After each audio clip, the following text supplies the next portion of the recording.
Hello? Hello, how's everyone doing? How did you enjoy your respite from me, your weekend without me?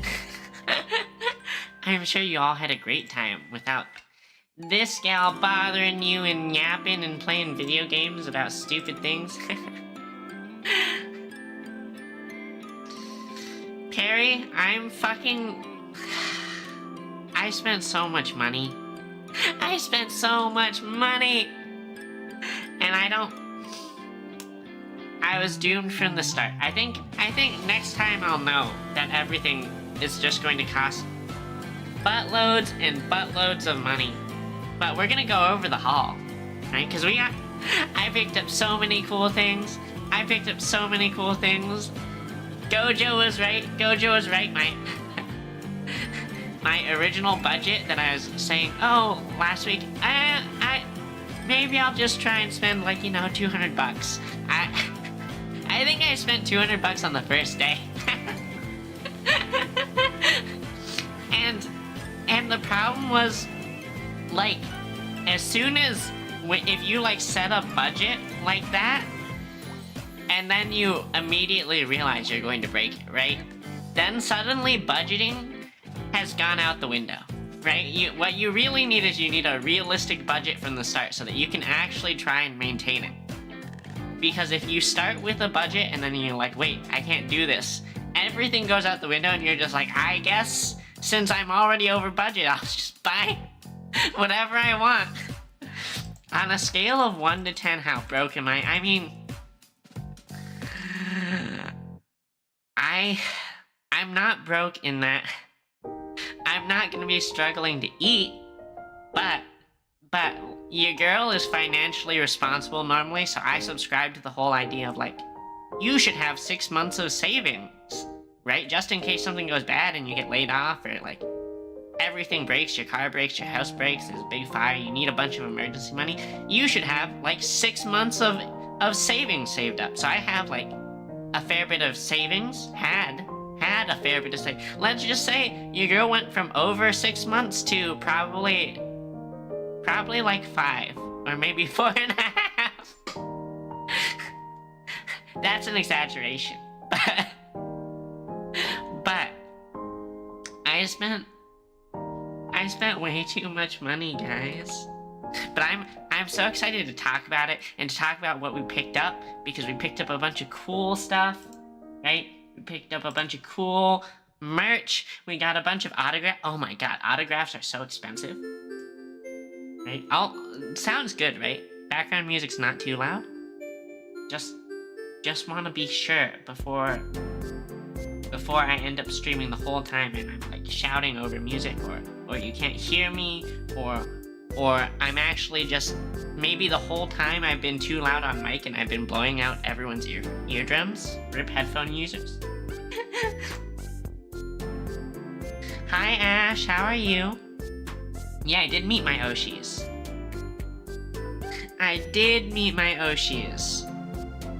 Reaper, how are you in 11? Are you in...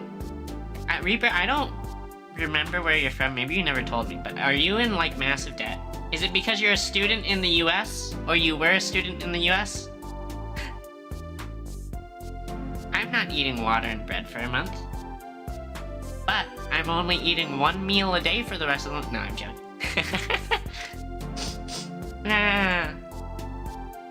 Okay, bum.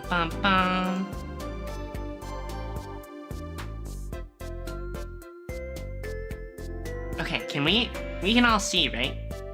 Doop doop doop doop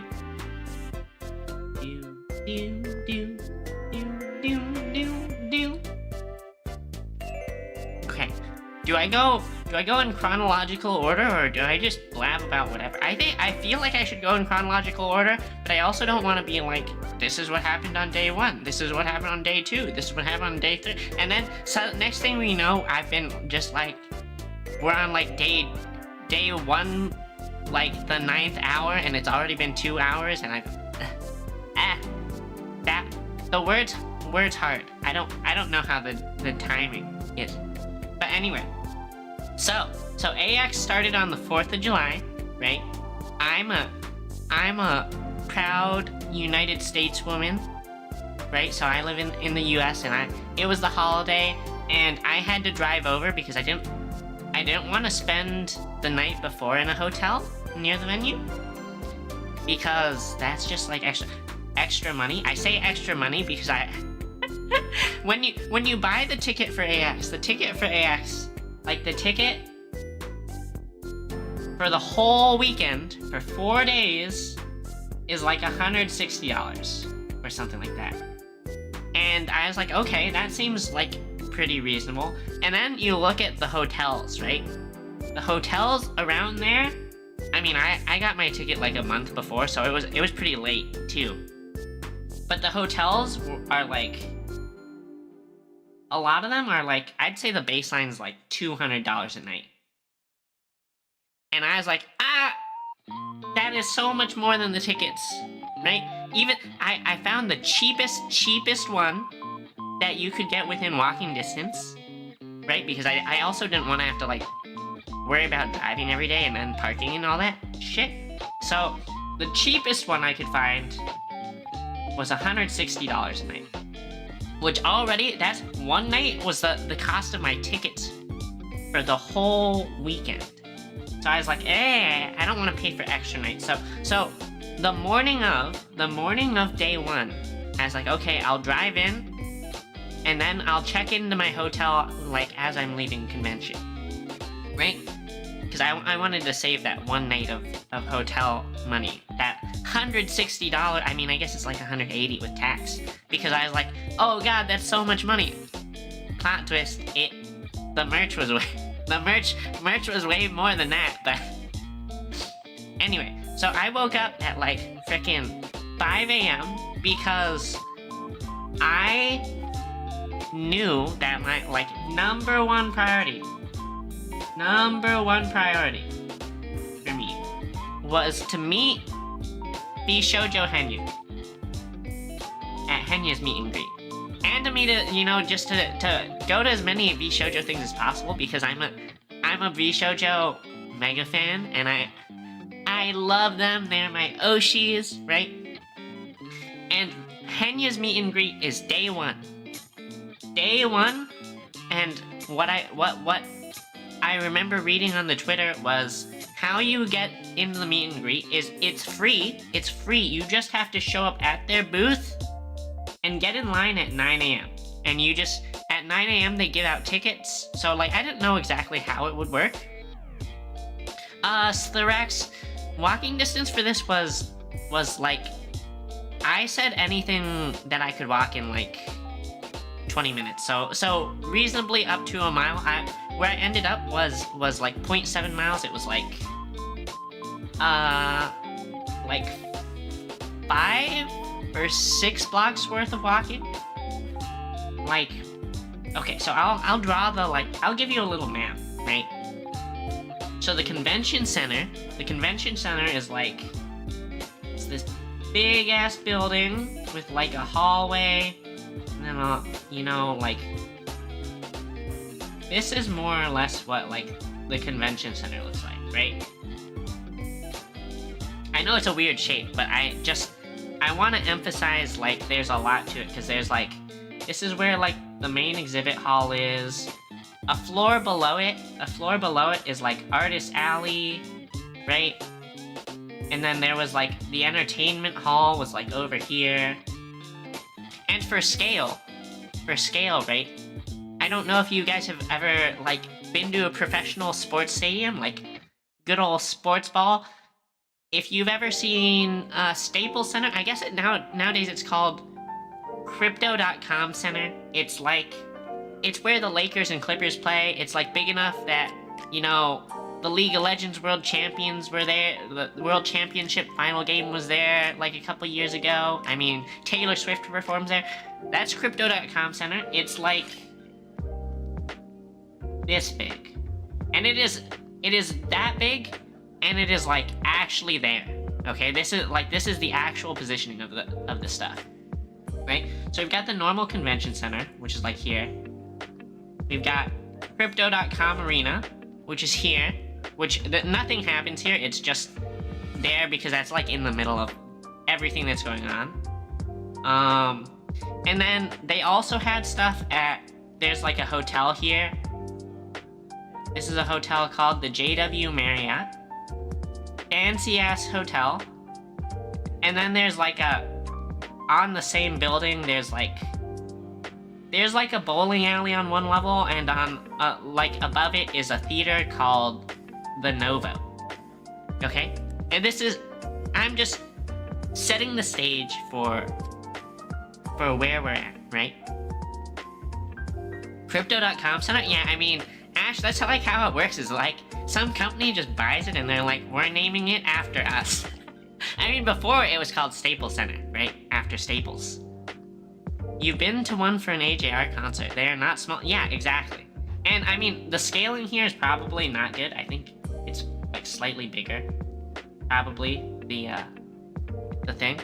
But anyway, so I would say the walking distance. Oh shit, I drew my map like not good because I wanted to put where my hotel is. Like, but the walking distance is like this length times 10-ish? Question mark? Right? And what it is it's like this whole thing, right? You've got like however I drew the freaking awful convention center drawing, right? And then Crypto.com Center, and then the hotel, right? Where I stayed, my hotel, or this is the JW Marriott, right? Where I stayed was like here, 1 block, 2 blocks, 3 blocks, 4 blocks, 5 blocks, and then there's this hotel here called the Stillwell that I stayed at. Right? That's like how far I stayed at. But anyway, so my goal was like get in there. I left at 5 a.m. or I guess I left at like 6. I just woke up at 5 because my plan was to drive over, and I needed to be in line to get the ticket for Henya at 9 a.m. So I was like, okay, we need to be there early. We're fucking going. And I get there, you know, I set my GPS to go to the convention center, right? And where my GPS took me was like, I ended up coming in like here, right? In my car. I'm in my little, like, tiny ass suburban car. And there's this huge line of cars, right? Car not to scale, of course, because this is like way too big for it to scale. But there's a huge line of cars for some parking structure that's like here, right? And I see a huge line of people. The line of people goes, and like I'm like, oh god, what am I, like, I'm toast. I don't know where I'm gonna park, because like the direction I was coming from for the parking structure was not the direction like the line started, or like I had passed the start for the line. So I was like, okay, whatever, we're just gonna drive straight to the hotel and park at the hotel parking. I go like, floof, and I like drive over to the hotel, and for some reason I thought the hotel would have a parking lot, like its own parking lot. I mean, I should have known better because it's LA and, you know, all the parking is paid parking. So the hotel didn't have its own parking lot. And I was like, fuck. Alright, well, I'll just pay for the paid parking right next to the hotel. And it was supposed to be like $10 for a day pass. And then if you needed overnight, it was $20, right? So this is financially bad decision number 1. We haven't even started the convention. We make financially bad decision number 1 because you're about to see what kind of person I am, right? I'm in like the parking lot, right? I parked my car, I walk over to the machine, right? And the machine has like buttons, right? It's literally just 2 buttons, and they're like, you like hit this one to start it, and it's like, oh, would you like to pay for a day or whatever parking? And I guess I double hit it because it never. Later, Reaper. Thanks for stopping by. I hope you have a good night's rest. But I hit it, and I guess I like double hit it or something, because immediately it just shows up like $10 day pass, right? Now obviously what I want is the $20 overnight, because my plan is to leave my car here basically the whole weekend. And so this shows up and I'm like, huh, how do I switch it to $20 overnight? But as I'm like fiddling with the machine, right, there's some guy in what I assume to be cosplay. He walks up and he gets in line behind me, and I'm immediately, this is the kind of person I am, where I'm like, oh shit, this person is waiting for me. I don't want to hassle them while I like look like a huge dumbass. Whatever, I'll just pay for the $10 for the day pass, and then later tonight, I'll pay for an overnight pass. So instead of just paying the $20, I paid $10 for the day pass, and then I later that night had to pay $20. So boom, $10 I didn't need to spend down the drain, because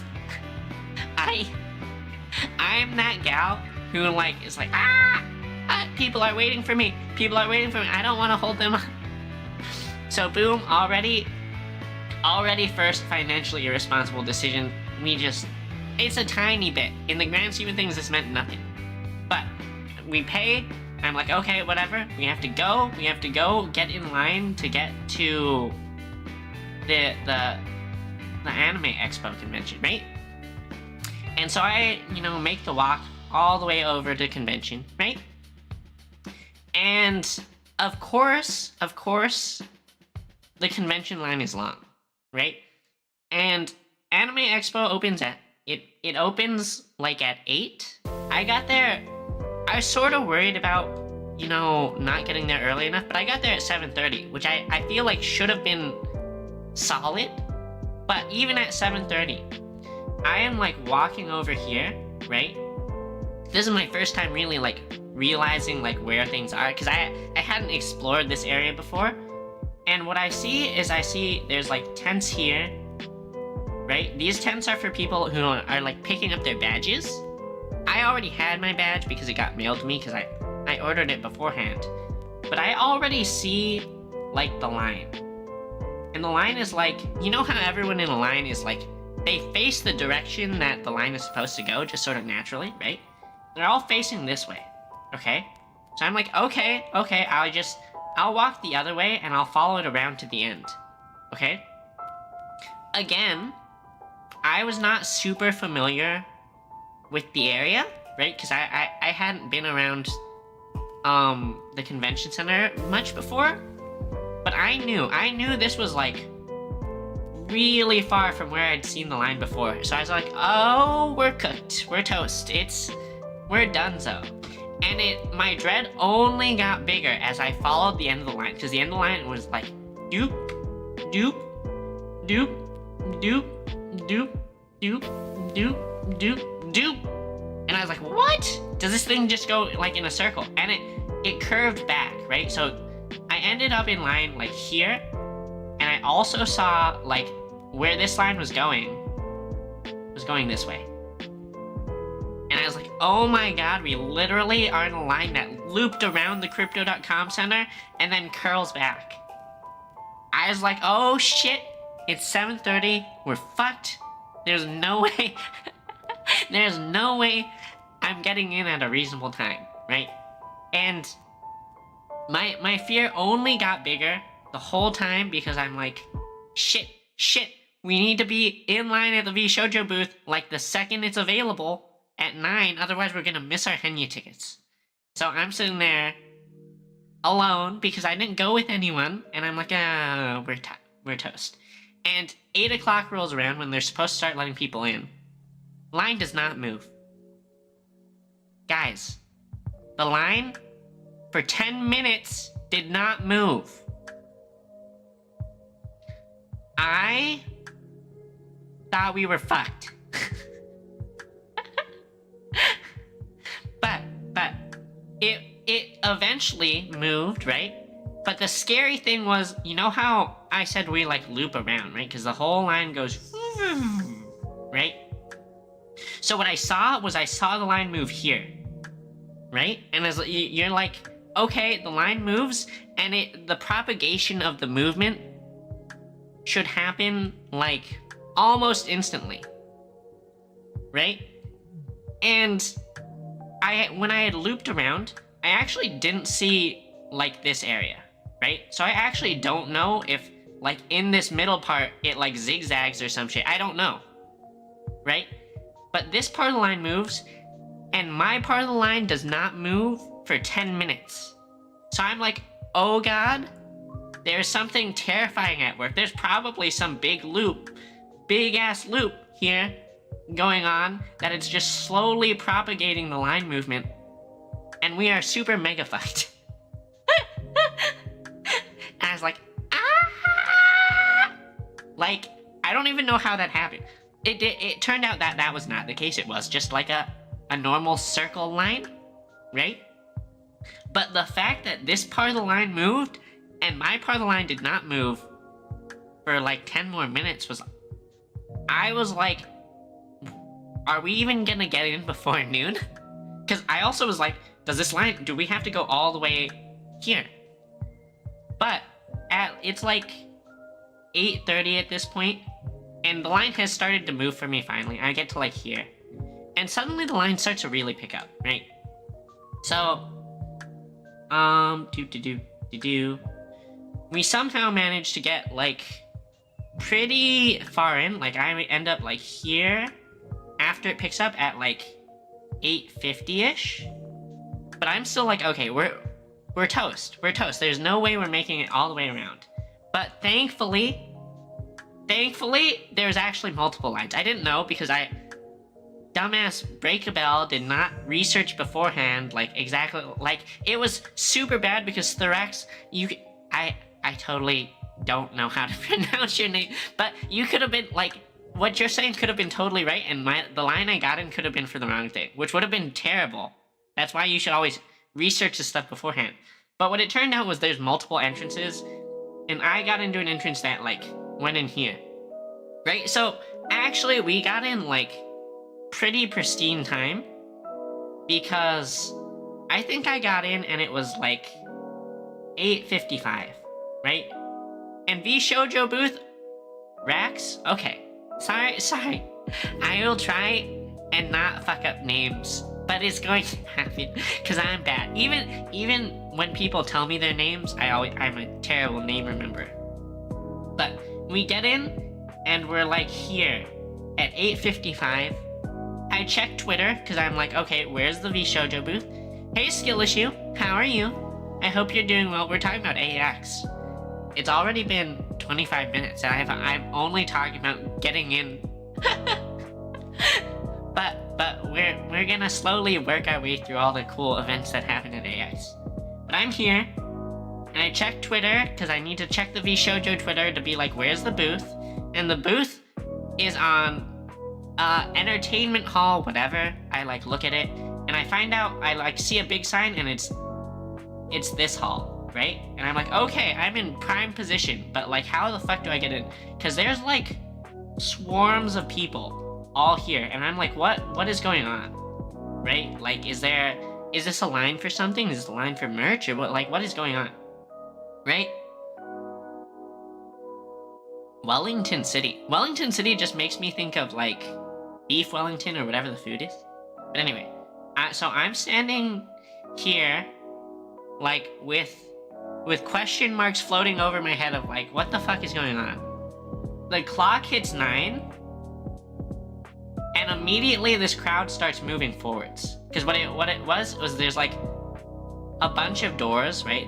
It's just like a bunch of doors lined up with like security guards standing in front, and they like, I guess Entertainment Hall opened at 9.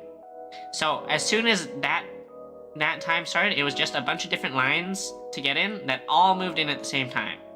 And I see this whole crowd moving, and I'm like, oh shit, better go. I rush in, right? And we'll do the big zoom in of Entertainment Hall, right? So our entrances are like here, right? This is like where everyone's walking in.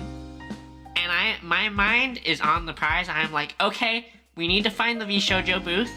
I remember the little map on their Twitter, or like when I looked it up, and it is like somewhere here, question mark.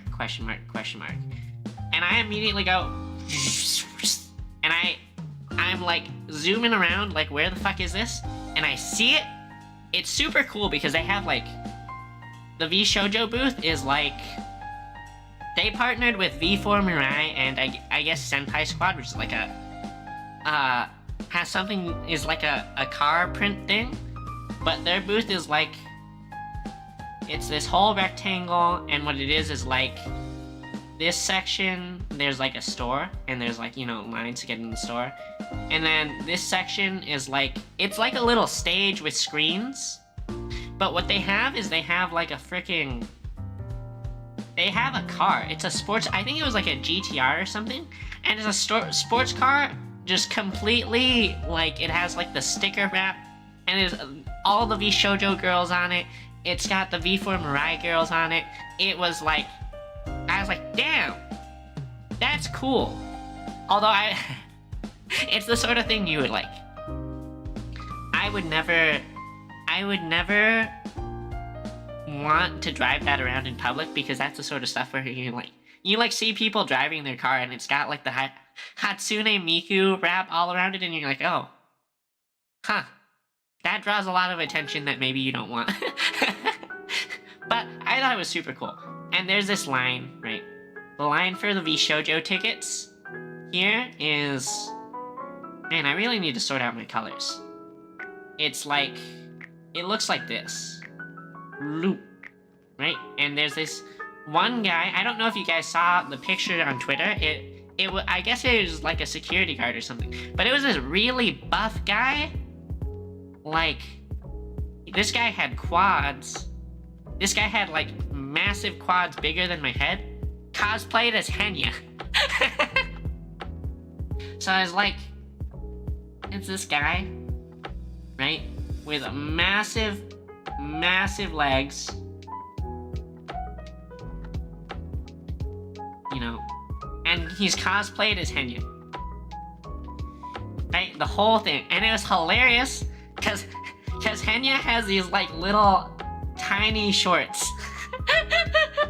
But this is the guy handing out the tickets. And I line up here, and I'm like, am I gonna make it? Am I gonna make it through this line? But the line moves steadily, right? I'm just watching, and I'm watching, like, so the first day, the V Shoujo meet and greets, it was like, first time slot, 10 a.m. was Michi. Second slot was combined Iga plus Melody. Fourth slot was how did I go from 1 to 2 to 4? Third slot. How am I an engineer if I can't even do normal numbers? Third slot was Matara. And fourth slot was Henya. And the times for this is like, this is 10 a.m., this is noon, this is 2 p.m., this is 4 p.m., right? And I'm looking at this guy who's got a box in front of him, and it's just like different stacks of tickets, right? I'm eyeballing it the entire time as I'm moving through the line. And thankfully for me, even as I move, I'm realizing these stacks of tickets are pretty tall. So I'm like, okay, we're probably good, right? But it seems like every time, you know, someone gets to the front of the line and they talk to this guy, he hands them a ticket, right? Because they ask for, they're like, I want to see Michi, and he hands them a ticket. But I remember I looked on the Twitter, right before, I was like, okay, how's this work? And for the first day, since we had 4 meet and greets, what you were allowed was, you were allowed 2 tickets, right? You could pick any 2, right? But everyone I saw was only getting 1. And I was like, can I get 2? Is that like against the rules? Did they change something? But I'm just thinking this, because I'm like, if I ask for 2, is he gonna be like, what the fuck's wrong with you? Get out of line. Go home, you entitled, spoiled brat bitch. But like, I get to the front of the line, he's still got tickets of everything. And I'm just like, am I allowed to have 2? And he's like, oh yeah, sure, what do you want? And I think in terms of who I enjoy watching, right? Like I said, number 1 priority is Henya. But who do I want for second? I think who I enjoy most out of the others is probably Michi. But this is like 9:20 at this point, and there's some other stuff I want to do, because what happens is, like, if you want signed autographs from any of the people doing autographs, you have to get in line for that, and the line for that starts at 9. So I realize that I need to go immediately after this. I need to go get in line for that. And if I choose to go with Michi, I don't think it's gonna work out time-wise. So I'm like, okay, well, let's do Matara, because I think Matara is also a great watch. Matara is less funny for sure, but like, you guys, if you watch Matara, you know Matara's such a supportive person. She's like, I feel like she is like a mom, right? I mean, everyone jokes about her being an old hag mom, but then like, I was like, okay, we'll do the meet and greet for Matara just so that we can say thank you, because Matara is a goat, right? Matara is the goat, and she's super supportive, and she honestly was one of the people who empowered me to be like, I could be a VTuber, right? Like, I mean, I sort of wanted to, but Matara started streaming, and she's like such a optimistic and supportive person that I was like, I can really do this. So I was like, okay, I'll get a Matara ticket and a Henya ticket, right? And then I leave. It's like 9:20. So I'm feeling pretty good, right? I've already locked in number 1 priority, which is Henya. I'm like, okay, let's go to the booth to get the tickets for the autograph. Where the fuck is that? Cause this was the only thing I like really researched, because this was priority number 1. But I look, and it was like in something plaza, and I'm like looking at the map, and I'm like, where the fuck is whatever plaza? And it's like here, right? Like their little map is like a little misleading. It's like in whatever Gilbert whatever plaza, and their map says here, but I was like, oh, okay, I don't see anything here. There's just like the security tent of like where I got in, and I definitely don't want to go out, right? I don't want to wait in that line again. But I look around, and there's like a tent that's like here, right? That says autographs. And the tent that says autographs has a line going out of it. Of course there's a fucking line going out. This will be the moral of the story, guys, is that there are lines everywhere for everything. And it goes this way, and it loops back and forth like that for like, this must have been like 100, like a football field long. 100 yards of just loops back and forth. Outside, in the sun, in California. Guys, it was so hot. And I thought the convention was gonna be inside, so I didn't like put on I didn't even pack sunscreen for the trip. I wore long pants because I mean, I didn't want to like shave my legs and stuff, so I wore like jeans. And I was like, oh no, we're cooked. Literally cooked. Because we're just sitting in the sun. We're just sitting in the sun farming skin cancer. Farming skin cancer. But whatever, I get in the line. And this line is demoralizing. I'm not gonna lie. Cause it moves very, very slowly, right? Like I said, it was like looped around, right? And I think it took me 30 minutes to go one length. Or something like it was a long ass time. And you know, there's people in front of me, there's some people behind me. I'm starting to realize that like where I started, right? Like I started here. The line is slowly getting shorter because like people are seeing it and they're not lining up. So like as I get to like here, the end of the line is only like here, right? Because people just see it and they're like, nah, I'm not getting in that line. So I'm realizing like, oh, the line will die down, but that doesn't help me because I've already committed sunk cost fallacy. But I'm like sitting in this line, and there's like right behind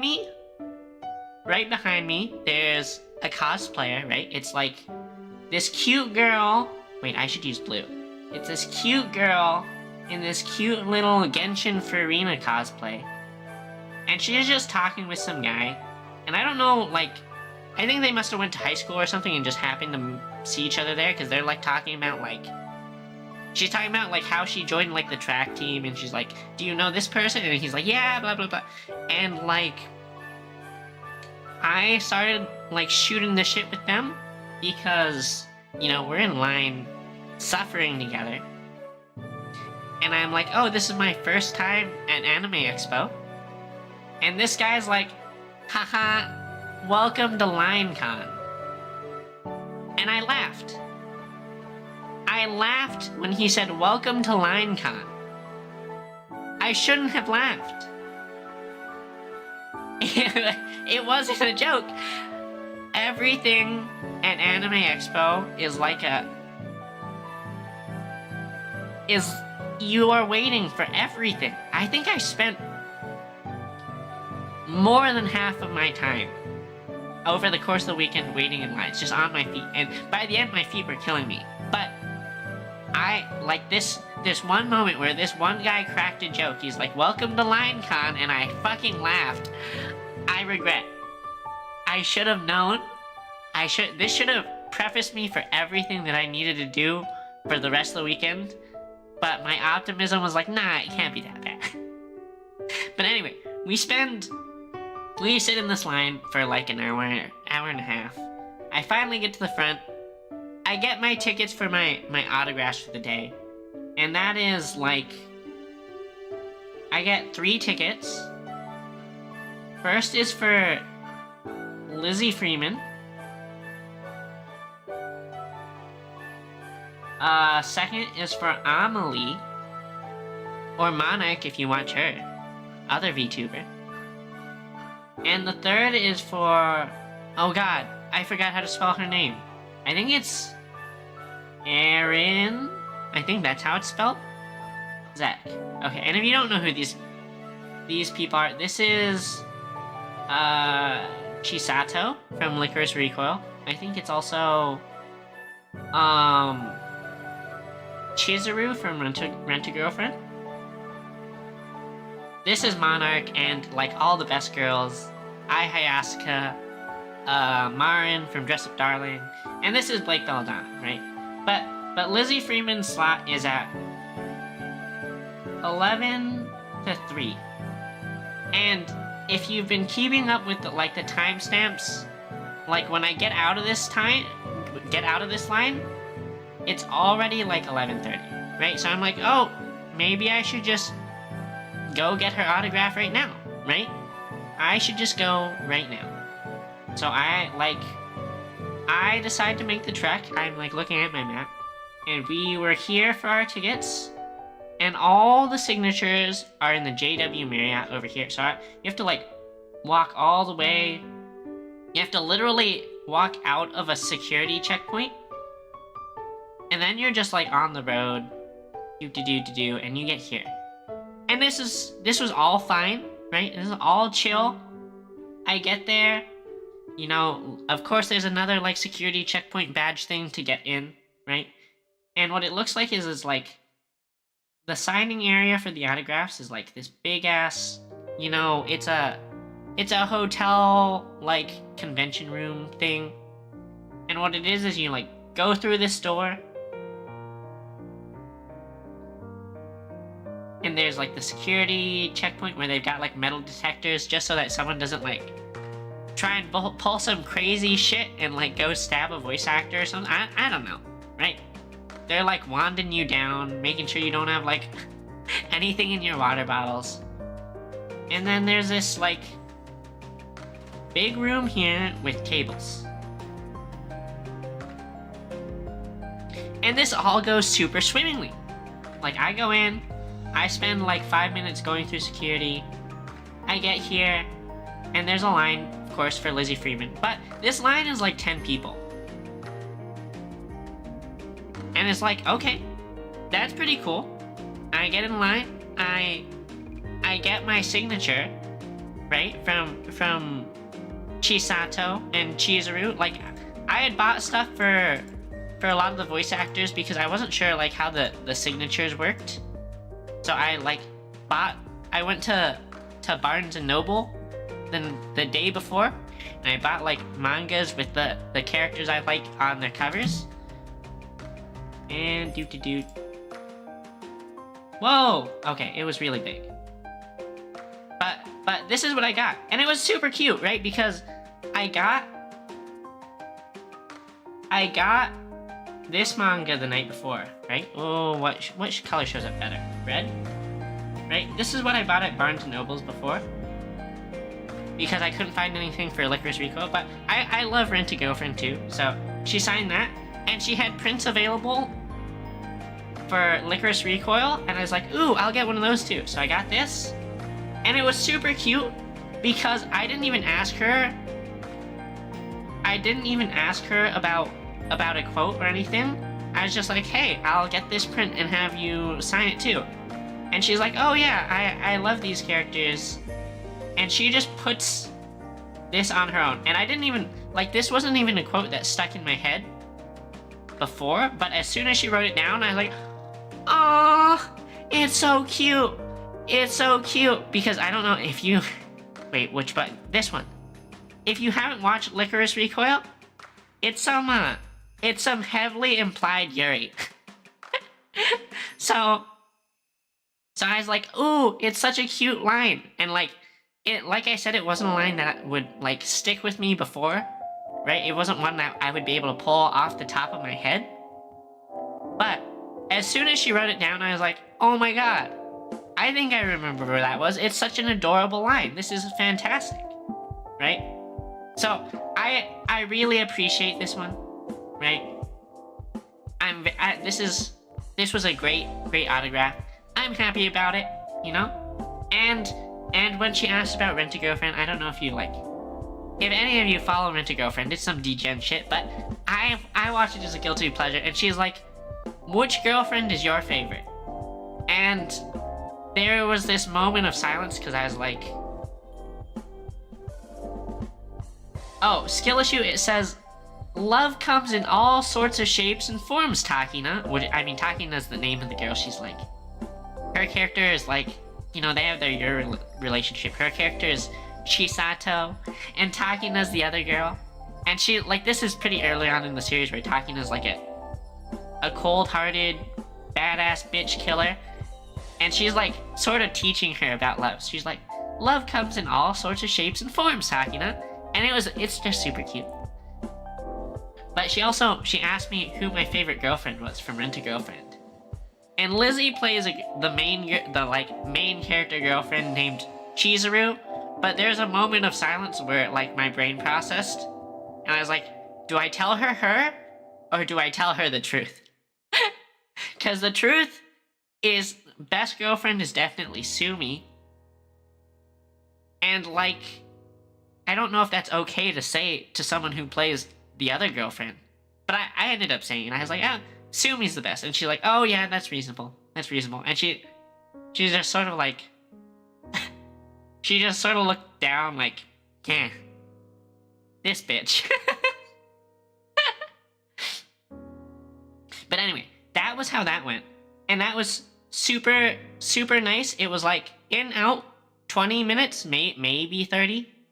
But what surprised me was like, I was not surprised for how much this cost. I think this cost me, I think it was $30.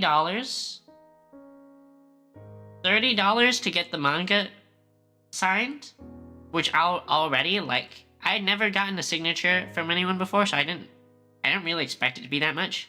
And then the print on top of it was another like 35. So I sort of went in there expecting I might have to pay like 25 for like 2 signatures. No. And this immediately, like I said, this caught me off guard. I was like, okay, well, I guess this is what it's gonna be like getting autographs. I'm just gonna have to dole out a wad of cash every time. Just, there goes like 4 meals to get these signatures. but it's even worse because this was, I think $30 for this signature was the cheapest. The cheapest, like, I don't think anyone was cheaper than that. So anyway, just setting the tone for my long weekend of waiting in lines and spending so much money. But anyway, I leave. It's like, I think I leave and it's like 1 p.m. And remember, we have the Matara meet and greet at 2 p.m. So I'm like, oh, I could go and get lunch.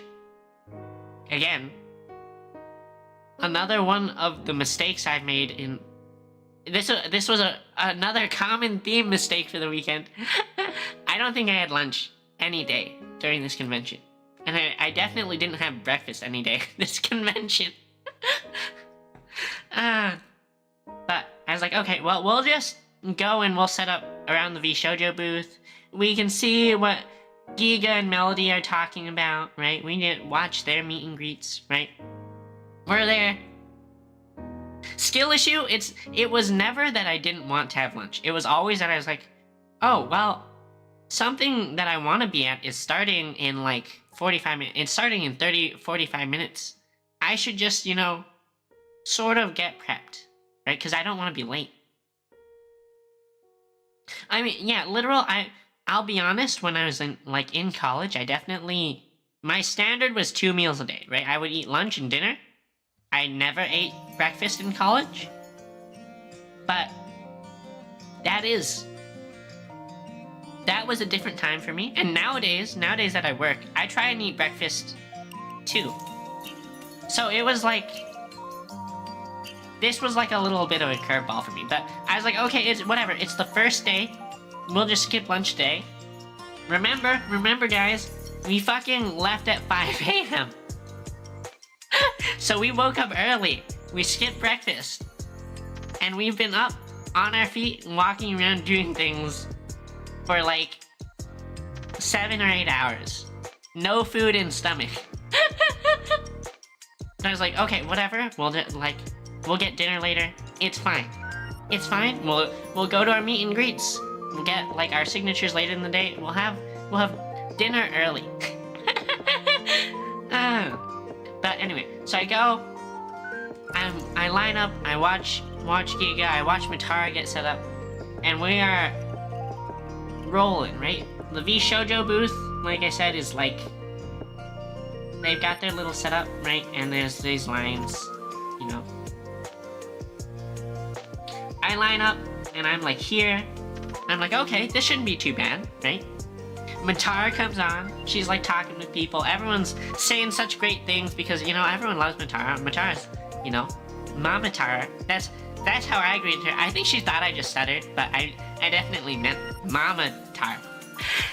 But she's like talking, and she's talking, and she's talking, and it's the first person. Like, she's literally, she's a yapper, of course, but she has been yapping to the first person for like 3 minutes. 3 minutes. And she started a little late, too. So everyone in line is like, oh, well, this might be like kinda sus for timing, right? Because if you look at the Twitter, right, their little ad for the meet and greets, they say every person has 2 hours blocked, and they say that they're giving 30 to 60 tickets per town. I think, I think it was meant to be like 60 for most talent. So you're like, okay, well, it could be 60 tickets. 60 tickets times over 2 hours means like everyone should have like 2 minutes, right? And this first person was 3. It's fine, it's within margin of error. But like, she goes on to the next person, right? Next person talks with her. Another like 2.5 minutes. Right? Next person. Another like 2.5 minutes. Everyone and her they're like, it's not even their fault, right? In fact, most of the time, most of the time, we're all fucking degen VTuber enjoyers. A lot of these people are like not good conversationalists, right? And a lot of them say that because they're like, I'm sorry, I'm nervous, I have trouble driving conversation. And of course, Matara being Matara is like, no, honey, you're doing fine. You're doing a great job. I don't even have to drive the conversation so much. You need to be, you need to be more confident. You're doing a great job. And like, I was sitting there, even in line, I was like, yeah, I had the right idea. Because I'm here really to thank her because I feel like she's supportive. And I was like, yeah, that's exactly what she is, right? One guy, she's like, even like, remember to drink lots of water. Like, full mom mode. But anyway, we've like moved up like to half the line, and her time slot was 2 to 4. We've moved up half the line, and it's like 3:20, and I'm like, this is not good. This is not good. I mean, I'm thinking, I can probably make it, but people behind me in the line, because there were people behind me in the line, probably not making it, right? And I see Hi Guy and the other staff, they're like over here, and they like start whispering to each other. Like one of them walks through the line and he counts how many people there are. He makes sure everyone has a ticket, and he goes back and he's like, he gets on the mic and he's like, okay guys, we're like pretty behind. I want you guys to try and limit yourself to like a minute. And we're like, okay, that's fine. That's reasonable. 5 more people go, right? I'm gonna be honest, those 5 people probably still went over a minute, right? Because you notice like the guy holding the mic, they talk for a minute and the guy holding the mic taps them on the shoulder when their minute is up. But even after that, they like ask another question, they say another thing, right? And everyone takes a picture with her too, so that like takes up more time. So I'd say the 5 people after that are still like, they're still like at least a minute and a half. And then, after only 5 people have gone at this minute level goal, he gets on the mic again and he's like, okay guys, I'm like serious, we're like 30 seconds. You got like speed round, go, cause it's not that we want to cut you short, it's that we want to be able to give everyone who got a ticket a chance to meet her, which is fair, right? But like, I get to the front, I get to the like sort of front, and people are still talking with her, and I'm like, oh shit, what am I gonna say? I haven't even thought about this, right? Like, I get to the front and it's finally my time to speak, and I'm like, Mama Tar, I love you, you're super supportive, like Oshi, like, what I said was like, the word Oshi, I think is literally, it's like to push, right? In Japanese, it's to push, because you push your Oshi, you support your Oshi. I was talking to her about like how, she's our Oshi, but it's almost backwards because I feel like she's the one pushing us, she's the supporter, right? And then I'm like rushing through it, she's like, oh, I like your shirt. Suddenly, it just completely threw me off, right? Because I was like standing in line, sort of scripted, like sort of like, okay, this is what I'm gonna say blah blah blah blah blah, and she's like, I like your shirt, and that like derailed my entire thought. But anyway, I was like, oh, thank you, right? Because what my shirt was, it was a cat draped in an American flag. So I was like, oh, thank you, it's 4th of July. And then the guy's like, okay, go take your picture. So I like go, and I'm standing in front of the screen, and we take our picture, right? But that, like, I get out, it's like 2:50 or something, or 3:50. Like, there's very little time left in the meet and greet. I'm like, okay, well, I might as well just stick around for the Henya meet and greet, which is supposed to start right after. But this whole time, while I've been in line, right, we hear cheering in the exhibit hall. And you hear it, like, this is where we were all waiting in line, right? The cheering comes from somewhere, like, around this area. So I'm like, okay, well, in these, like, 10 minutes while we wait for Henya to start, let's go check it out, right? And what it was, I'm super glad I checked it out, is the booth right there. It's not even a booth. It was like VShojo had their booth, and it was like this was a whole area, not quite a booth. Shit, are there? Okay, ads not running yet. Okay, but ads will be coming soon. When ads come, maybe I'll stop chatting. Probably will stop chatting. I'll just chill. But this whole area was like, there's like a floor and a big block thing with a screen on it for HoloLive. And so the floor is packed with people, and who's on it on the screen is Fuwamoko, and they're doing karaoke. And the floor is super packed because like this is supposed to be technically a walkway, so anyone who tries to camp here, like security is like, you need to move. You can't be in the walkway. But anyway, I set up at like the booth like around here, and I'm just looking over, and they're singing, and it's so cute because they sing like that fucking old ass rock song like Sabotage, where it's like screaming and shit, and I did not expect that from them. But like, it was super cute. They sang that, and then they immediately went to like some older slower stuff. They were just singing all sorts of stuff. It was fun to watch. Everyone here, like, this is packed with people waving glow sticks, you know? Super cute. Everyone loves the HoloLive girl, so, I mean, I guess that makes sense, right? But I watch that for a little bit. VShojo booth starts up again. Everyone gets in line for Henya, right? We're all waiting for our beloved tea kettle. First guy starts his talks with her, and he was way more considerate than I thought, because of course this is like 4 p.m. in California, but I don't know what time that is in Japan. But he opens with "Good morning, Henya," and I was like, oh shit, you're right. She probably just like woke up. But anyway, oh, ad time. Okay. We're just gonna chill for a little bit until ads are done.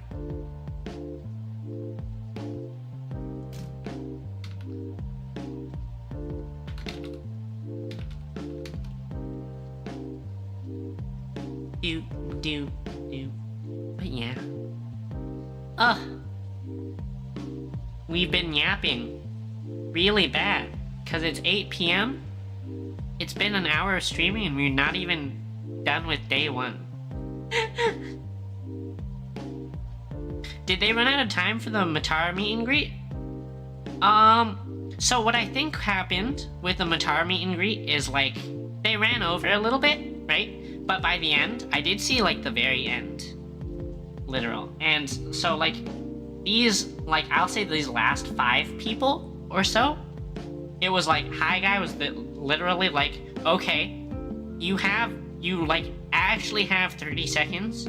What you need to do is you get one phrase, like one, I don't even think they were allowed to, he didn't even want them to ask questions. He's like, you get to say one thing and then you take your picture. And they just blasted through them over the last like minute. And I think they ran over by like a little bit. But that was fine because Henya, I think, started a little late too. But yeah, Matara the yapper. Probably, I mean, it's probably because she's so supportive, and like anytime anyone talks about anything, she's like, oh yeah, I can talk about that too, blah blah blah. Like, you know, people talking about Warhammer, people talking about collabs, people talking about this, that. Yeah, she just yapping. That is a really nice emo. Maybe I should get a yapping emo. Curious question. Wait, actually, I was going to ask if you had the, I did not know Twitch had this, right? But apparently Twitch has like their YouTube premium equivalent, where you pay X money and it gives you no ads on every stream ever, which, like, I want to support streamers, but I also, like, if I'm mainly paying to avoid ads, I don't really want to do that for every channel. But only this weekend I found out there's like a Twitch premium equivalent. I think it's called Twitch Turbo. That just gives you no ads on every channel. But I was about to ask you if you had that, and then I realized you were literally... I think you were literally the first person to sub to my channel. Thank you! Thank you! You're the best. You're the best, Dio. You're the best, Dio. Which, I mean, is a great lead-in to now that the ads are gone and people are... my viewers are supposedly back. We're like...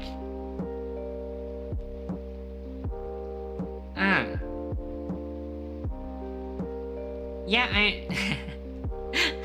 it sort of caught me off guard when the subs... like, before that at Yuki Raid, no one had subbed to me, because I only got affiliate like a week before. But anyway, back to meeting Kamiyoshi Henya. Because I'm in line for Henya. Like, Henya's meet and greet goes a lot faster than Matara's. Of course, because Matara's like the mega yapper. Have a good one, Literal. Founders don't take the gifted? Interesting. But like half the people who go up to the Henya meet and greet, probably more than half, they're like, thank you, you're such a great kettle. You know, some of them are like, can you do the Zen yell? Can you please yell Zen for me? And she's like, Zah! And you're like, ah! Like other people are like, can you make the kettle noise? And she doesn't make the, you know, it's a bunch of cute stuff. But I get up there and I have like this whole like, again, what they told us in line that was actually very enlightening was they, like, you know how I said they're supposed to have 30 to 60 tickets per talent? While Henya was like, we were like halfway through the session, Hi Guy gets on the mic and he's like, so yeah, what I just found out was they were supposed to print us like 50 tickets. I just realized they printed 150. So I mean, I guess they thought they were doing us a favor, but because of that, I need you guys to keep it really short. Can we like try for 30 seconds, right?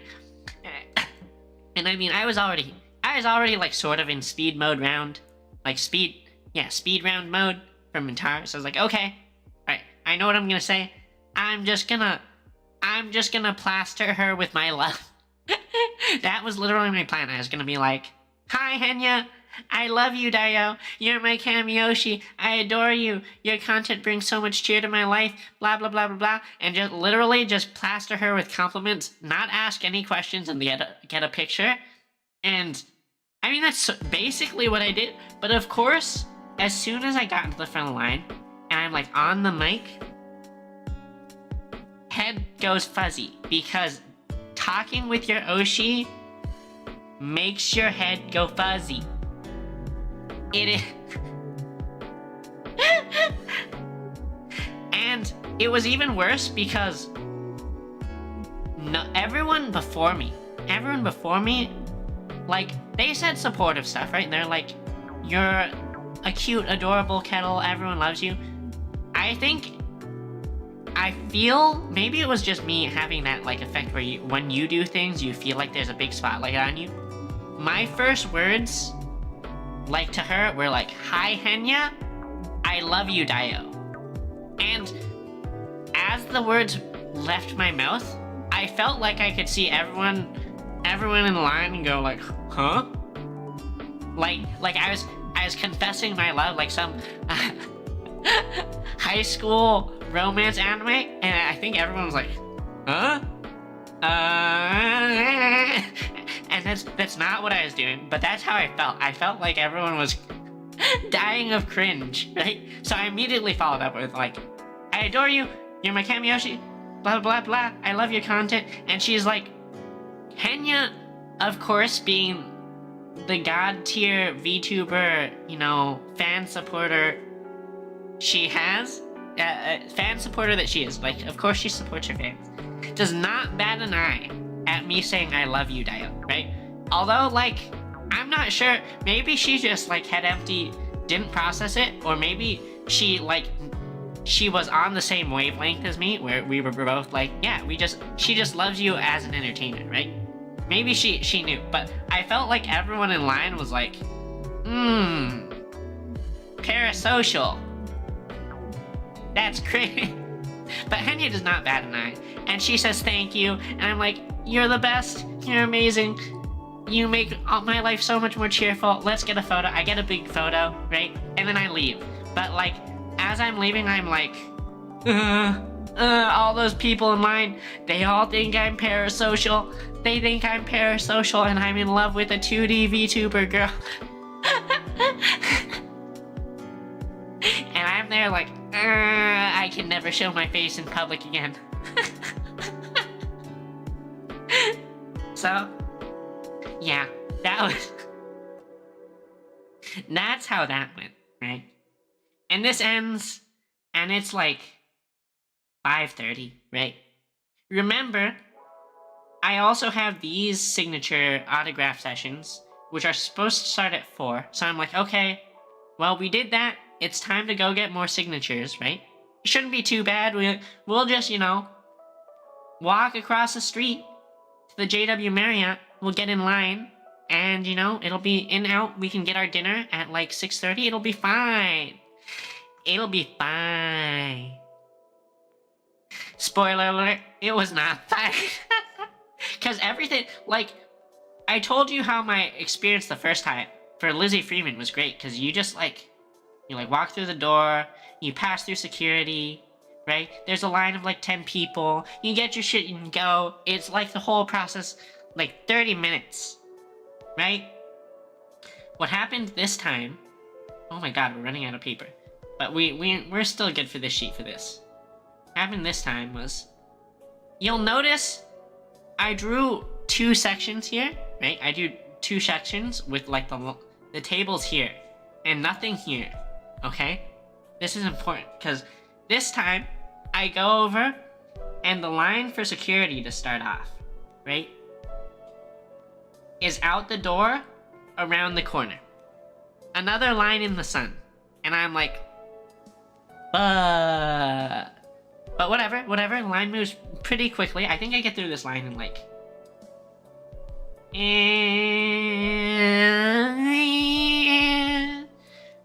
minutes, 20 minutes, right? But I get here, you know, I hand my ticket to the person who's like, they collect the tickets and they tell you which line to get into, because they're like, oh yeah, you want to see Amelie? Amelie's this line, right? You want to see Aaron Zek? Aaron Zek's this other line. So I give both my tickets for Amelie and Aaron Zek to them, and they're like, oh, which one do you want to see first? And this is where I make, or where I would later come to think I made it. I'm not really sure if it was a super mistake in hindsight, but they're like, who do you want to see first, Amelie or Aaron Zek? And I'm like, oh, Amelie, I guess, right? Because I think I like Amelie a little bit more, just because Amelie's like a VTuber and she does a couple more roles. And so I was like, Amelie? And I'm like, yeah, let's do Amelie. And he's like, oh, okay. So what you're gonna do is you're not gonna go through this side. What you're gonna do is you're gonna walk into this room, and there's gonna be lines like this way, and you're gonna get into line 13. And I'm like, okay. I walk over, there's like numbers on the floor. I'm looking for 13. Some guy sitting on the 13 number is like, oh, are you here for Amelie? And I'm like, yeah, I'm here for Amelie. And he's like, oh yeah, you need to start here, because this line goes like this. Maybe I should redraw it. This line, like, wrapped like this. And I was like, what? What is this? And I was like, oh, maybe I should have asked for Aaron. But we're committed right now, because you've already heard the kind of person I am. I don't want to bother people, so I don't want to like walk back out to the guy and be like, hey, I changed my mind. Give me the Aaron Zek line. So I'm like, okay, whatever. We'll sit in the Amelie line. It'll be fine. We'll just wait it out, you know? It's whatever. We're in that Amelie line, and it's like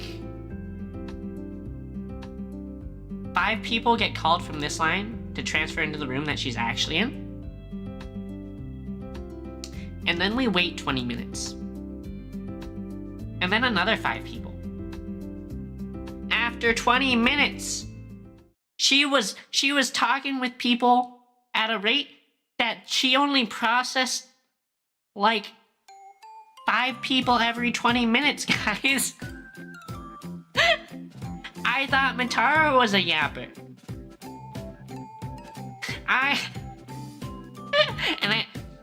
To be fair, I don't blame her, right? Because if you do this like content creation and you have fans that you like honestly never get to interact with like at a personal level ever while you're doing content creation, while you're VTubing, like this is your one chance to really like have one-on-one chats with them. So I was like, okay, I don't blame her.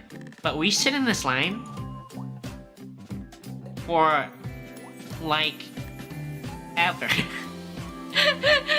And it's like whatever, because like people are like sort of talking, right? People in the line, you know, since everyone's like sitting next to each other, you end up shooting the shit with the people, right?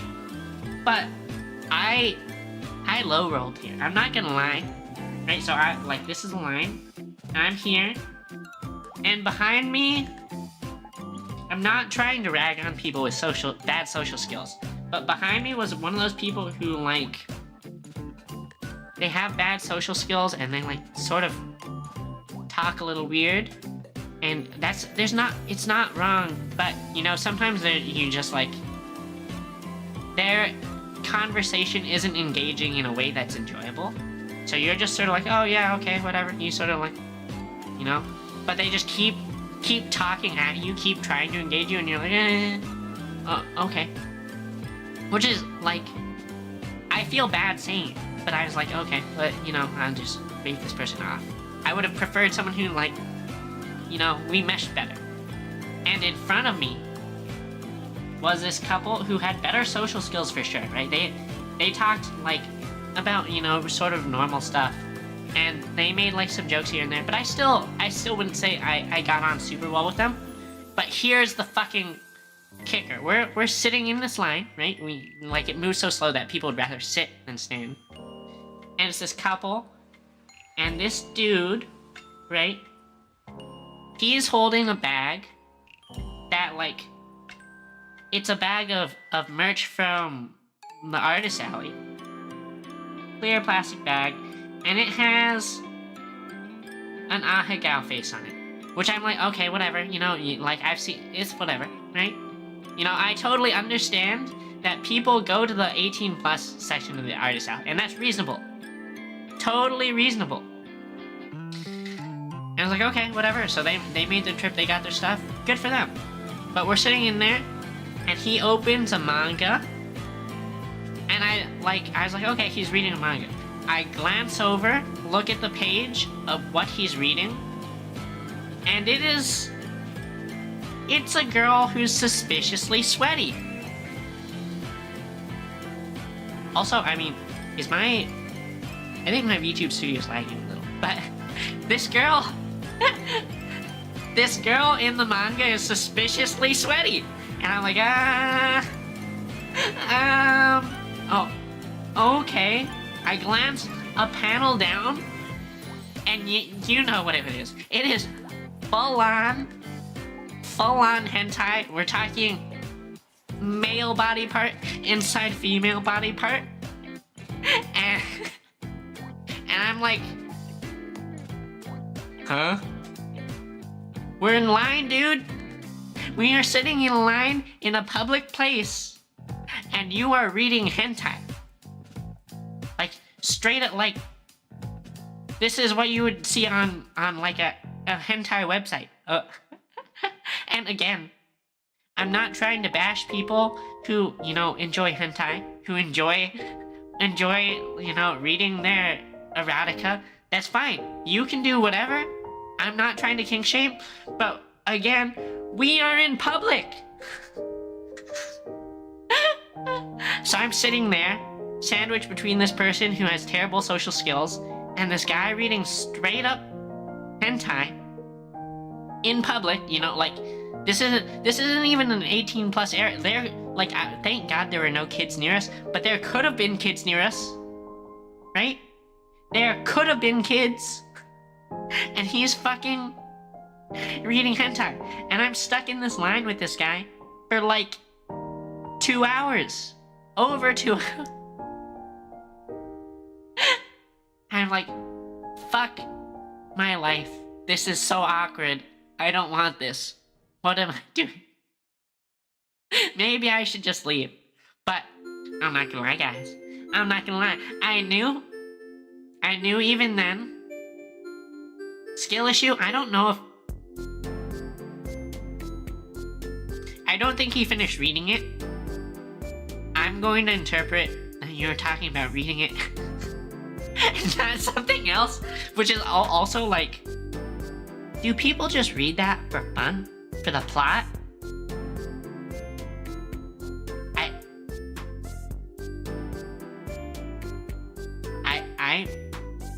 I think of only one reason that a person would be reading hentai, and not for the plot. But I don't know, whatever. I didn't ask. I didn't say anything. I was like, okay, we're fucking looking the other way. We're ignoring this person. Rax.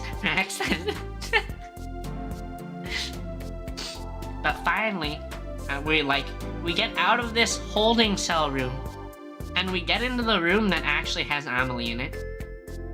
And we're in the back of the line here, you know. And I can hear her yapping. You can hear her laugh. You can hear her laughing, chatting people up. And you're like, oh, alright. Well, that's cool. And one of the guys, of course, one of the staff members working there, does walk up to her and he's like, hey, you know, we only have this room booked till 8. So, like, you might need to pick it up, otherwise you're not gonna be able to see this people, because there are still people in the previous room, right? We are, like, waiting for Amelie, and one of the guys from the previous room walks over to our line, to our room, our line. He walks up, not because he's supposed to get in line, he's like, hey, y'all, can you like this tweet that I tweeted at her, telling her to hurry the fuck up? So, that's how that was going. And there's Amelie out there, like, yapping up a storm. She's like, ha, blah, blah, blah, blah, blah. Talking with whoever, taking photo, which, I mean, of course, you know, people pay for the photos, right? So she has to give it to her. But, like, she's just chatting. I time her, of course, because, you know, being an engineer, I love having numbers and metrics, and I'm like, how long did it take her to do this one? 5 minutes, guys. 5 minutes. 5 minutes for one person. And I was like, oh, we're so cooked. We're so cooked. But we managed to see her. We managed to see her before closing time, right? I think we see her at like 7:45. And I think what she had said was she, like, was down to try and, like, stay longer. Right? I don't know what actually happened. I think maybe they probably kicked her out and she just tried to like do some signings with people outside or something. Actually, no. I think I talked with someone later and they said she stayed like till very closing time and got through everyone, which is surprising. But part of me wanted to complain to her about the line time, and I'd be like, hey yo, I just want you to know I waited in line for 2 hours behind a guy reading hentai. And just tell her, literally expose him. Just be like, hey yo, that guy you just signed for is an unhinged. But I didn't because I was... He seems okay, Gojo again. Like I said, there's nothing wrong with going to the over 18 section. I'll admit, I passed through the over 18 section. I passed through the over 18 section a couple times because the first time you walk through, it's like shell shock. It's literally, you walk through the gate and it's just like titties, vagina, cock, it's all out. It's all out there. You got body pillows. You got actual hentai books. You've got poster, like, and it was a shell shock for me. But I'll admit I didn't buy anything, of course, because what could you possibly buy there that, like, you would ever feel comfortable showing to anyone ever? If I bought something in there, I would have to lock it in a safe. Lies? I mean, you can think what you want, Gojo. But no, I'm a say-so streamer, of course. Super say-so. But anyway, and I should finish my story about the, like, line for Amelie, because it's like, there's a bunch of tables for other people, and I told you I had a ticket for Aaron Zach. Amelie was the only line left when we were done. Like, all the other people doing signatures are just sitting there, and they're just yapping to, like, I think they all, like, bring their manager like, helps them process transit. They're just, like, chatting, talking with their manager, or talking with the other voice actors, and all the lines are empty. So, as soon as I finish with Amelie, I'm like, okay, I guess we'll just go straight to Aaron Zach. And we go, and I feel like I'm interrupting her conversation because, of course, she hasn't done a signature in, like, 30 minutes. She's just sitting there yapping with her manager. And I'm like, I feel like I'm intruding. Cause, like, even as she's doing my signature, she's like talking with him. She's talking about something that happened with some other guy they knew. They're like, oh, I didn't know you knew Danny Bosco, whatever, blah, blah, blah, blah, blah.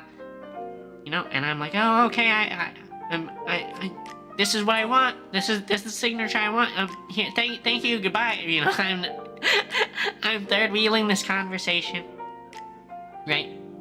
But we got our stuff, and we left. I guess I should show again. All the stuff pricey as fuck, but our Amelie signature. We got Best Girl Hayasuka, and what I had brought is I brought a manga with you know, Hayasuka Love is War, but when I got to the front of Amelie's line, I fell in love with this print. I was like, oh, I need it. This one is so much better. This is such a better picture of Best Girl, right?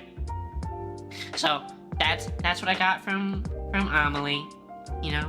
And I told her, I was like, you get really lucky in that you get all the best girls, right? You get Hayasuka, you got Marin, you know, you got all the cool stuff. She's like, thanks, I get really lucky, blah, blah, blah, you know, normal chatting. And I didn't have anything for Aaron Zach. I wasn't actually sure if I should get in line because I didn't have anything for her to sign. But after having going to, like, the previous signatures, I was like, oh, well, they'll have stuff that you can buy. Right, so we'll just get in line and we'll get something from her. And here's what I got from her. Oop. And she had, like, what I wanted was Blake Belladonna merch. And I'm not gonna lie, when I got up there, she had, like, a million different prints of Blake Belladonna. And my eyes immediately shot to one. It was literally like, it was a picture of Blake and Yang kissing, and I think if anyone had been paying attention, they would have noticed my eyes, like, dart over her, like, and I was, like, really tempted to get it. But also part of me was like, wait, if I get this one, I'm gonna get judged immediately. So I didn't. I got the one that you see in front of, but now I'm not gonna lie, I'm feeling a little bit of remorse. I should have just got the one of them kissing, because we all love Yuri. Right, everyone, we love Yuri. We love girl-on-girl action. But I was too shy, so I just got this. But it's still cool, right? You know? Still a nice print. I feel like I should have gotten the Yuri one. Okay, so anyway, it's like 8:30 p.m. at this point, and I'm like, shit, I got up at 5 today, and I have not eaten for 15 and a half hours?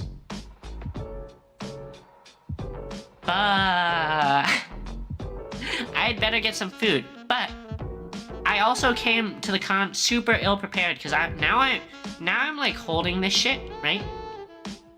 And I don't want to like have to worry about holding these posters and prints while I eat.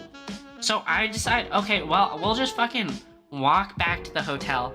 We'll drop stuff off in the car, and then we'll walk back. Which, I mean, I probably should have said this earlier, but I also did that earlier with Lizzie Freeman when I got her signature. I was like, wait a second, I have no way to deal with this. We'll walk to the hotel, drop it off in the car, walk back, get in line for the Mantara meet and greet, right? But I decided to do that again, right? And by the time I got back to the convention center, it was like 9 p.m.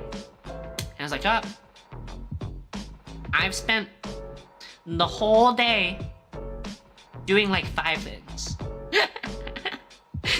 The whole day. And all I did was I got 3 signatures and I went to 2 meet and greets, and I did not explore at all.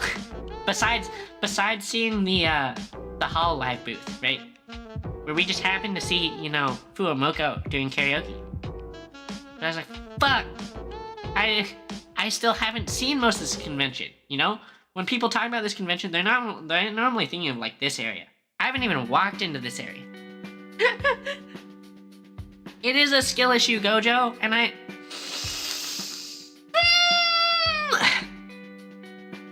feel bad because I feel like there's so much I want to do, and everything that I did was, like, stuff I want to do, but I felt like I had wasted a bunch of time, you know? But I don't think there was any better, like, I don't think I could have done these things in a more time-efficient manner. I just think I did not expect them to take as much time as they did. So, anyway, it's 9, and I'm like, fuck, I need to get dinner. What should I have?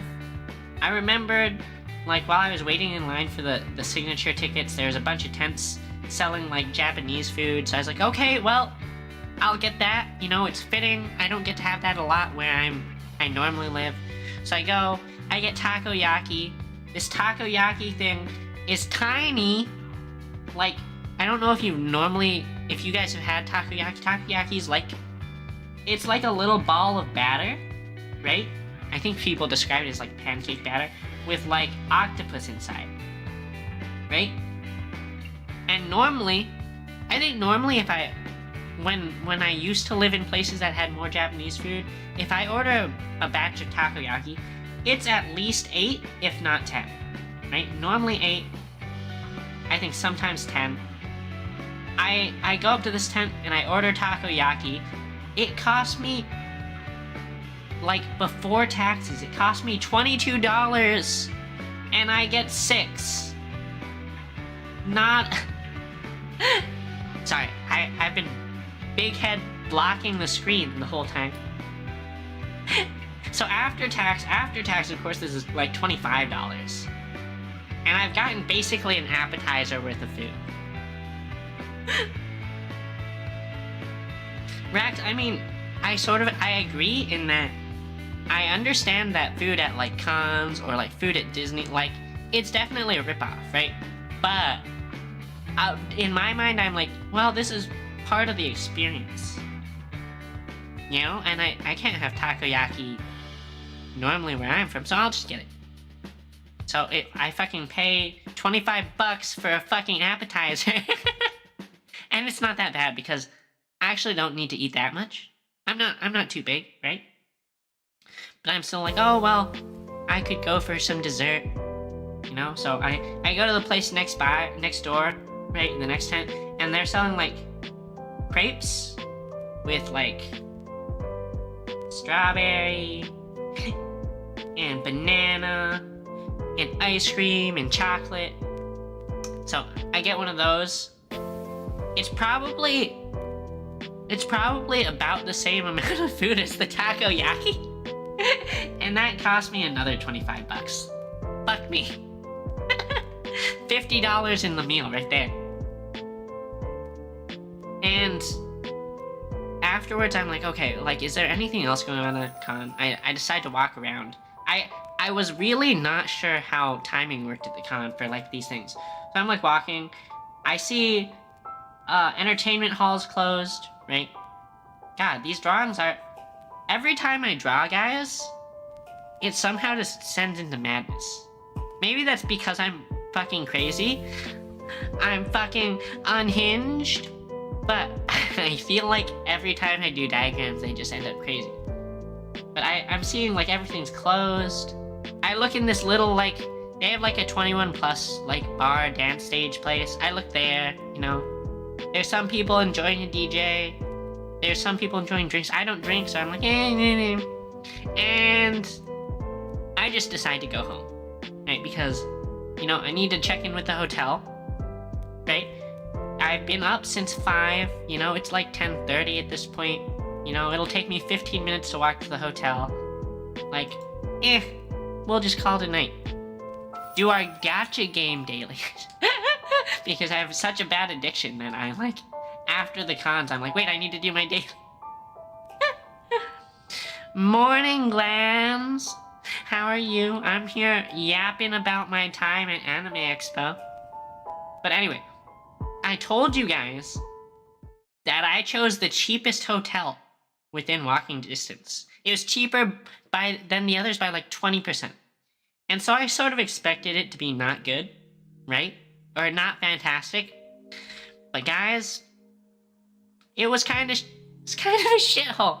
I'm not gonna lie, right? So like you go there and you're like looking at it from outside, and it's like you're looking at it from outside, and it's got like paint peeling, you know, right? It's got one of those classic like lights that says, I mean, the hotel's name is like the Stillwell, right? Of course, it's got those neon lights, and they're all burnt out. They like literally don't light up. Gojo, don't say that. I really hope not. If I got bed bugs, then I'm actually going to cry. But like it looked pretty not good. I mean, it actually looked okay. Just like it looked like normal, like beat down downtown LA stuff on the outside. So I was like, oh, okay, maybe it's better on the inside. No, the pictures didn't look too bad. I walk inside, right? And it's like the lobby, right? And there's like, this is like where the hotels are. Or not sorry. This is where the elevators are, and then like the front desk. And I like talk with the guy, and I'm like, blah, blah, blah, I'm here to check in, I'm Breakabell PE, blah, blah, blah. He gives me a little orange envelope for my room, and I'm like, oh, maybe it's a metal key, right? Which, I mean, would be fine, you know? Like, people still use metal keys, but I'm like, whatever.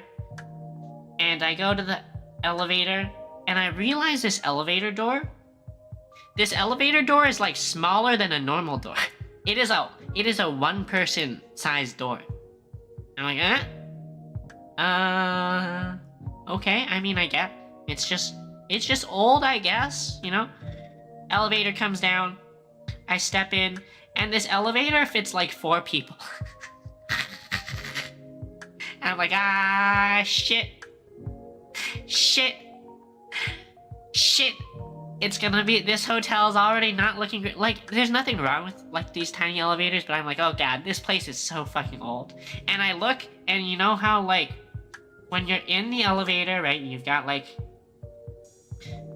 this is, like, the door, right? It's a tiny door again, of course. But normally there's, like, these arrows on the side of the door frame that are, like, they tell you whether, when the door opens, they tell you whether the elevator's going up or down, so you know whether you can get it in or out, if it's going the direction you want. This has holes. There were no lights. It was literally just the cutout, the holes for the triangles, without any lights there.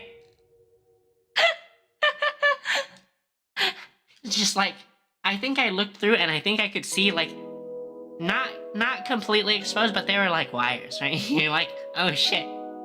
Did someone like rip the lights out, or like could they not afford lights and they didn't finish insulate? I'm like, what?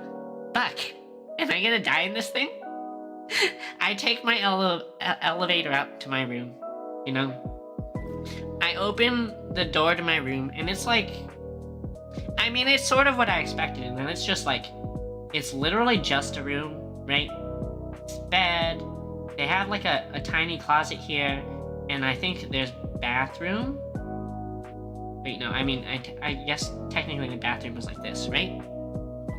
But you can tell, again, it's like, it's got those old style stuff where like, nowadays, your electrical outlets are like recessed into the wall. This does not have that. The electrical outlet boxes stick out of the wall, and they have that noticeable thing where like the person painted over it, right? Like normally you see like your little panel, right? And your panel is like all white, and your wall is like whatever color, and it's whatever, right? But no, these are like the box, you know, sticks out from the wall, and someone painted over the electrical outlets, which I mean, I wasn't worried about it being like an electrical short or anything like that, but I was like, oh, this is like some old style shit. This is an old ass hotel. But whatever, you know?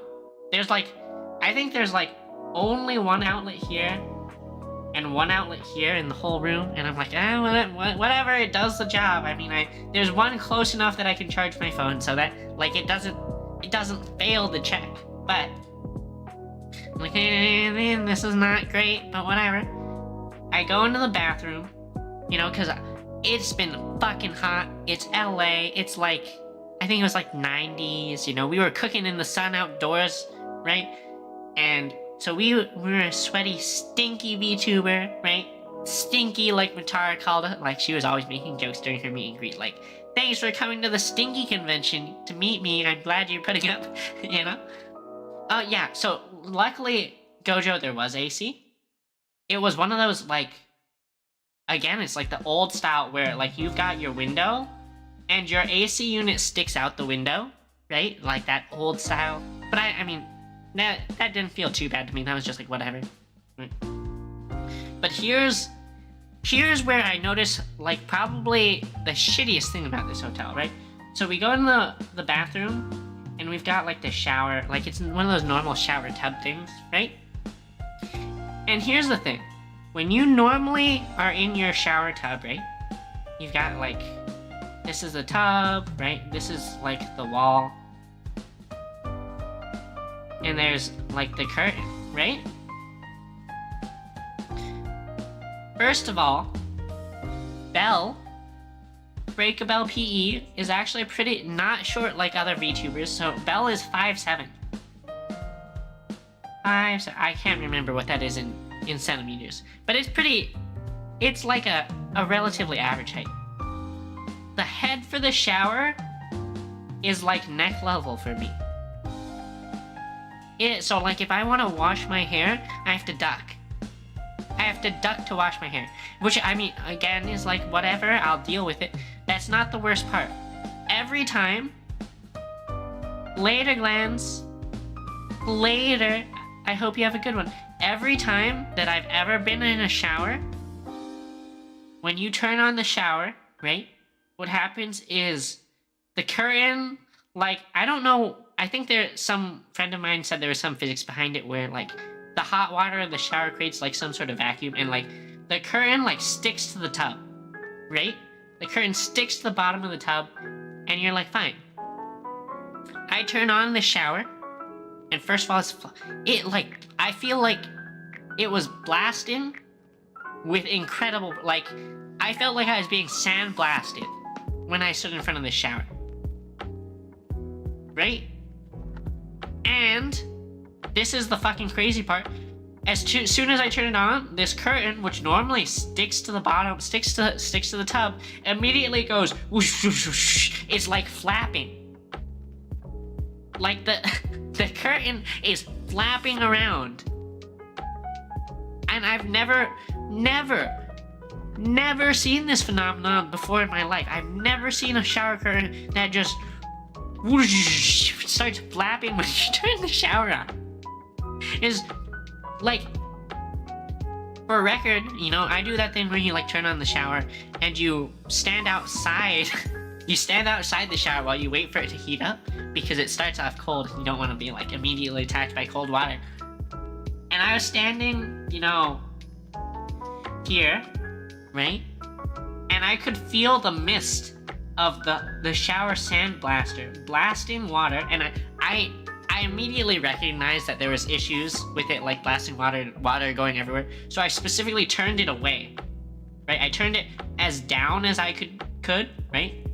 You know, towards the bottom of the tub, and I turned it slightly away from the curtain, hoping that that would fix the curtain, like, flapping around. But I could feel the water misting. I could feel the water misting out this way, and even over the top of the curtain. So, like, you take off your clothes before you get in the shower. My clothes are, like, on the floor here, and they're, like, getting wet. Yeah, I mean, cold showers are not comfortable to me, rats. So, I mean, also this was nighttime, it was like 10:30, where I was still, like, it wasn't hot out per se, but I was still, like, sticky from all the sweat from walking around. But yeah, I like hot showers, so. Anyway, that was the craziest shit to me. That was my indicator that this hotel sucked, was that, like, I don't even know how you do this, right? How do you do this black voodoo where every other shower in the world, the curtain sticks to the tub, but you make a curtain that suddenly starts flapping around? What did you do? But anyway, that was how that went. I got in the shower, I fucking washed off, I got out, and only when I got out did I realize that my clothes were, like, wet. So I was like, oh, well, fuck.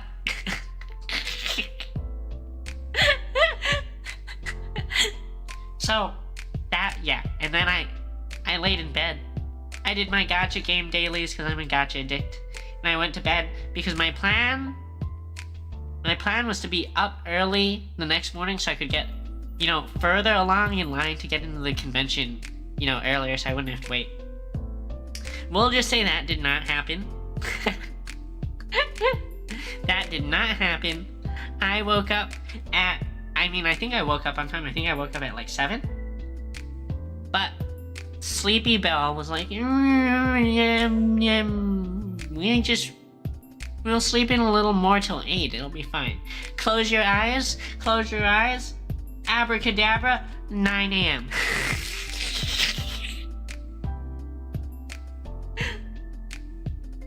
So, that's what happened to me. I slept in. And then luckily it wasn't too bad. I didn't get punished too bad for sleeping in, but, like, I realized I was probably fucked for getting tickets for autographs. I was like, oh, well, yesterday the tickets for autographs, that line was dying down later, so maybe it'll die down later today, and I'll just go for them later. What I'll do at first is I'll go to what I want to go to, which is, like, this day, I think this is day 2. Wow, we spent an hour 45 yapping about only day 1. Shit. But day 2, first thing on my agenda, because, like, that night before I finally had time to, like, look at the schedule and be like, this is what I want to do. I want to do this and this and this. Day 2, first thing I want to do was there was a panel with Iga and Haruka. Right, and this was like a panel about going from indie to corpo, because these are, like, the two previously, well, yeah, these are two of the previously indie and now VShojo talents. And I went to this was a great panel, you know. They were talking a lot about, like, how even when you're indie, you have to do a lot of work, and, you know, joining a corporation, it alleviates a lot of, like, the management work. You're still super involved, you know, blah blah blah. But the coolest thing was Haruka showed us her audition tape for getting into VShojo, which, by the way, earlier today, VShojo announced auditions.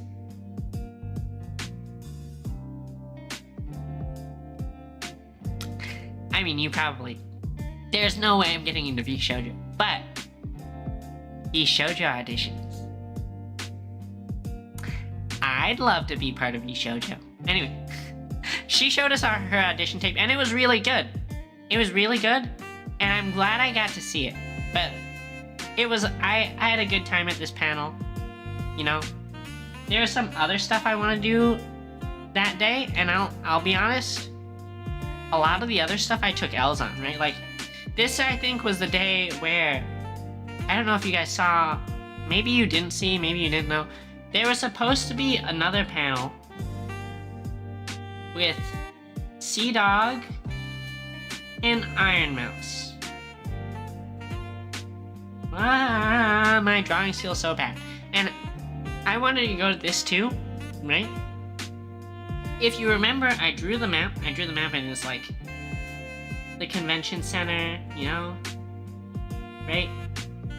And then there's Crypto.com Arena. And then there's JW Marriott and the Novo. This was a panel at the Novo, right? I show up 20 minutes before the panel's supposed to start.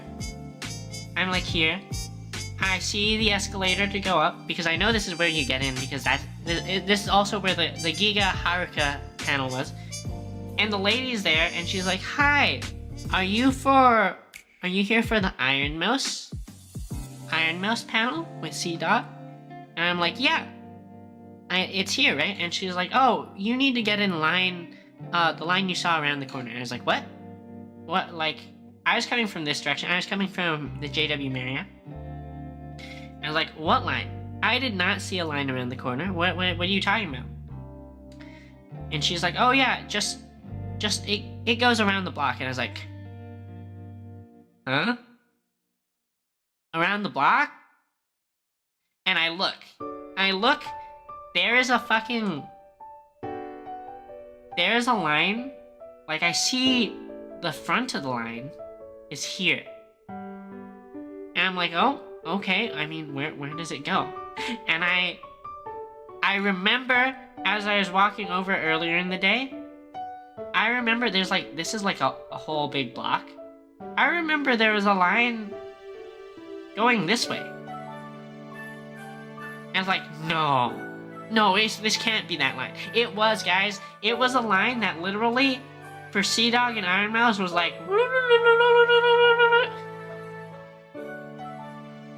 And this entire line was in the sun.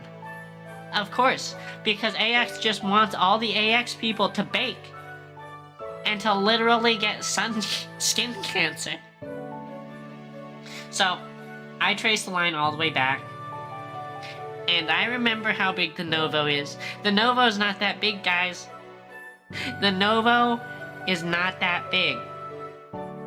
So I mean, I was like, okay, there's no way if I get in line here, I don't think I'm gonna make it. I mean, I get in line for like 10 minutes, and the line moves like 5 feet. I'm like, ah. And I think, even when I checked the time, it was like, I was here like 10 minutes after the panel was supposed to start. I was like, okay, this is a lost cause, we're not getting in. And it turned out that the line wasn't moving because Sea-Dog was late. But holy cow! Gojo, what do you mean who's big? Did I say something about someone being big? Your mom's big.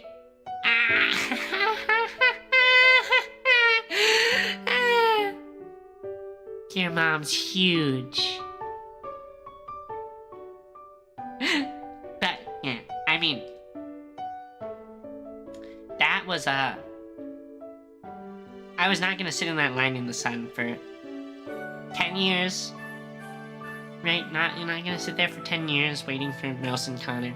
So I was like, okay, we'll go to the next thing. The next thing that I want to go to is there's a panel for Honkai Star Rail. Right? That was somewhere like here. Right? So I go over there. I get in the line, or like I'm about to get in the line, and I'm getting there. the fucking lady is already like, oh yeah, it's full. I got there like 40 minutes early, guys. I got there 40 minutes early. It was full. So, yeah, so day 2 was like, I'm not gonna lie, I was taking L's everywhere. But I mean, in this time that I had slotted for these events, at least I'll take a minor dub in that I finally got to spend some time going through like exhibits, right? And there's some cool stuff. There's a Crunchyroll exhibit, you know. I looked in the exhibit hall, and one of the vendors I only saw because I looked there, was having a meet and greet with Girl DM, right? Like the next day. And I didn't know that was happening until I went to that vendor, so I was like, oh, okay, that's something I have to do the next day. So I you know, picked up some dubs. I went through the Artist Alley. Guys, Artist Alley is fucking this big ass thing where they're like rows, right? Of course. I mean, I'm sure. And of course there's the over 18 section. Right? But besides the point. I went to Artist Alley, and my plan was like, okay, we'll walk through, we'll see, you know, what our favorite stuff is, and we'll just get a gauge on everything, and we'll buy later after we know what our favorite stuff is, right? There's like, I don't know, 10 lanes or so. I'm not gonna lie, I get in and I'm like 5 stalls in, like not even a quarter of the way through the lane. 5 stalls in, I'm like, oh fuck, this is all too good. I've already seen like 7 things I want to buy.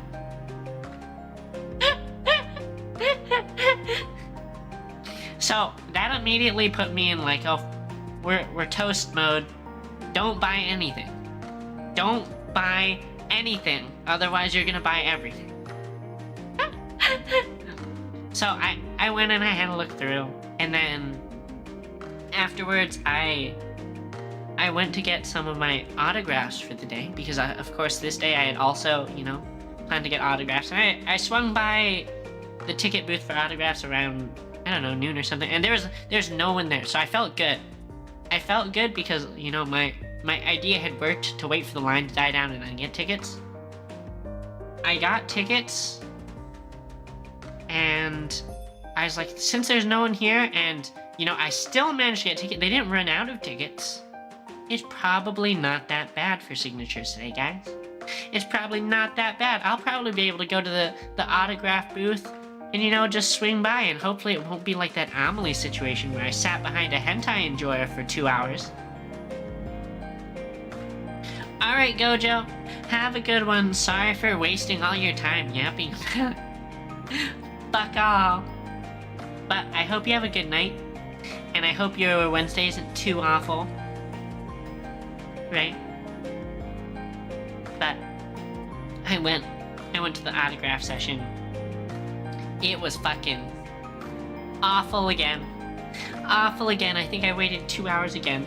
But I got Faye Mata's autographs. And the first day,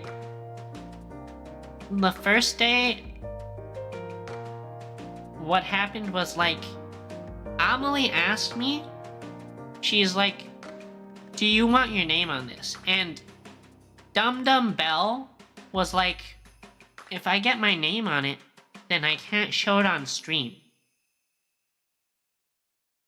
And if I get it printed with Bell on it, then my real life friends, if they ever see it, will be like, why the fuck does it say Bell? That's not your name, you dum-dum. Did you steal that? Did you rob some poor girl? So I was like, no name. And after I'd gotten those autographs, I was like, dumb Bell, you should have just gotten your real name and, you know, photoshopped it before stream. So that's what I did. But I didn't manage to get that done on the first day, but I got it done on the days after, whenever I had the option to get names. I got them addressed to me. A lot of them still didn't ask, but wait, that's not what I wanted. Is it this one? Work now? Here we go.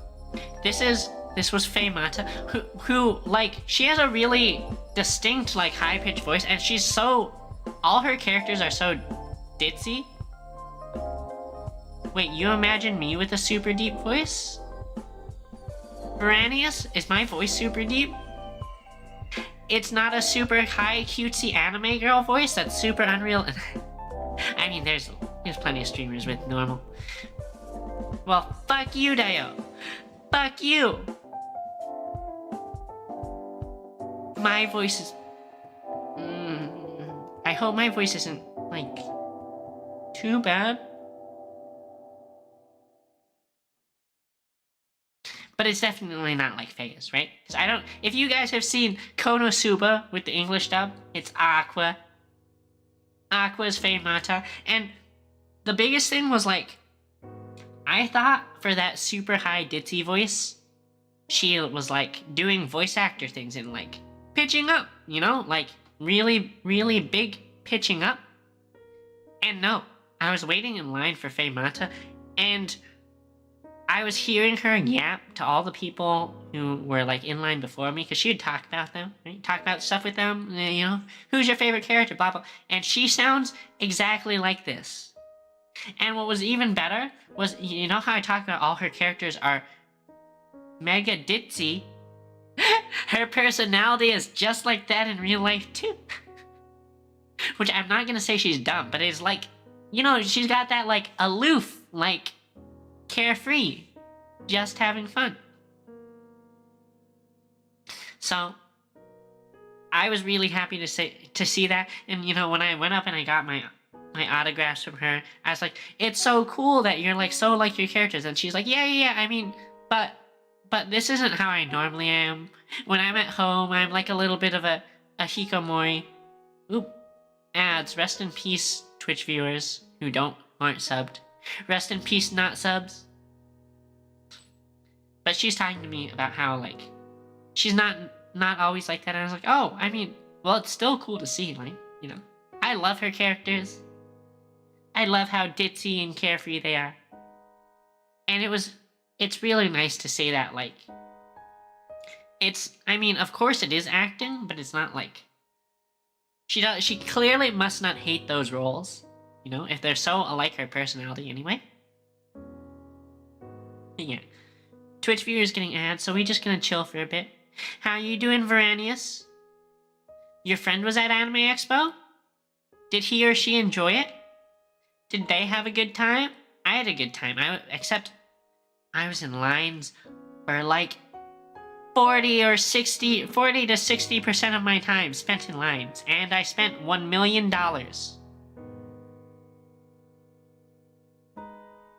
You imagine us two spoke? I mean, it's always possible. But there are a bunch of people that, like, I knew were there and I never saw, and like a lot of famous people, right? I know there were a lot of VTubers there. I only saw a couple VTubers, and only when they announced meet and greets. But I know there were other VTubers just, like, walking around, you know, and I didn't get to see any of them.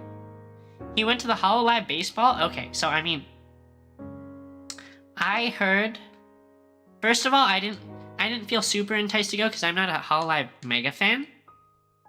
But I heard people went there and they were in line for that one.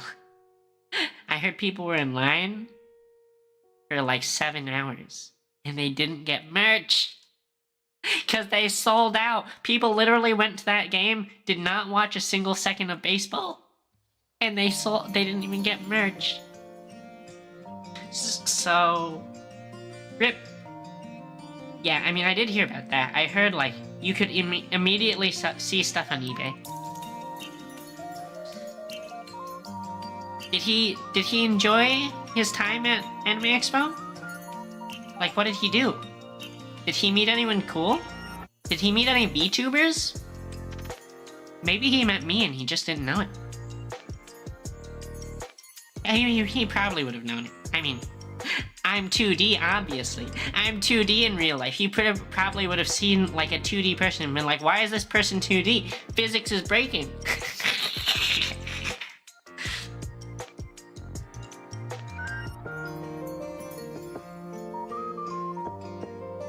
Did he...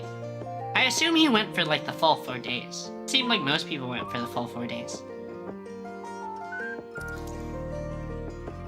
But... you forgot what he saw? I mean, there's a lot going on. I mean, it was only this weekend for me, and I feel like I've already forgot a lot of the stuff that I did. Like, I spent an hour 45 yapping about day 1, and for the most part, I can't remember most of what happened on day 2. I remember taking L's on a lot of this stuff where, like, I didn't get there early enough, didn't wait 3 hours, but, like, all the showings for things, I guess if you weren't there, like, 3 hours beforehand, you weren't getting it, right? Like, there's world premieres, I think there's one called Dandadan or something like that, and I heard good things about that, because that's not supposed to show, like, actually show until, like, a couple months from now. But they did a world premiere of the first episode here, and I think that line was, like, 3 hours. You had to be there 3 hours before in order to get in. Or, like, the ReZero Season 3, right? Similarly long, you know? A lot of these panels just... there's so many people want to get in, and you had to really camp out for them. But yeah, day 2, I'm gonna say, is a day of meh. Meh. A day of lots of semi-sadness from missing stuff because we just didn't get there early enough in time. Also, I feel like I have to speed it up because holy cow, we're already at the 2-hour mark, and I normally try and stream for 2 hours on Tuesdays, but we're not even halfway through Anime Expo. Some creepy dolls? A car? Interesting. Very interesting. Oops. Oh god. Oh god. I fucked up my YouTube thing. But yeah, I think if he's talking about the VShojo car, I saw the VShojo car. VShojo car was cool. I think there was one other car too. But lots of cars in exhibit halls with their fancy little, like, print sticker wrap. He got over 18 stuff. That must be spicy. I talked about it earlier, or maybe, actually I don't think I talked about it as much as I could describe, but guys, if you, even outside of this over 18 area, right? This over 18 area I talked about was like you literally went on and immediately just blasted with titties. Bare nipple titties, you know, straight up vaginas, cocks, you know. But even outside, right? Even outside of the over 18 area, you still saw stuff that I honestly feel like was maybe pushing it, you know? Because, like, outside you'd still see prints of, like, it would be, like, 2 anime girls. You know, one's, like, on the floor, like, surprise face, like, and then the girl is literally, like, straddling her. The other girl is straddling her. And they're in, like, bikinis, so, I mean, there's not much missing. Not much left to imagination. Did you say I only went to the VShojo area? Wait, what? Is this gonna be stuff that I'm okay to see? Am I gonna be scarred forever? I went to the other areas too, but I mean, I definitely prioritized VShojo. But there's a lot of cosplays. I saw some girls in some very scandalous cosplays. Cheeks completely out, you know? Of course they cover up the goods, but sometimes barely, right? Sometimes I don't know if you guys have seen, I think it's Kill la Kill, where she has like the very revealing battle suit. I saw some of those, and they, you know, you could see some pretty significant underboob. So, yeah, I don't know. There was a lot of good cosplays.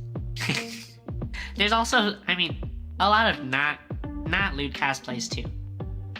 All the cosplays are good. I mean, I saw a bunch of dudes in cosplays. I saw dudes dressed as girls. I saw dudes who were like absolutely ripped in like shirtless cosplays, you know?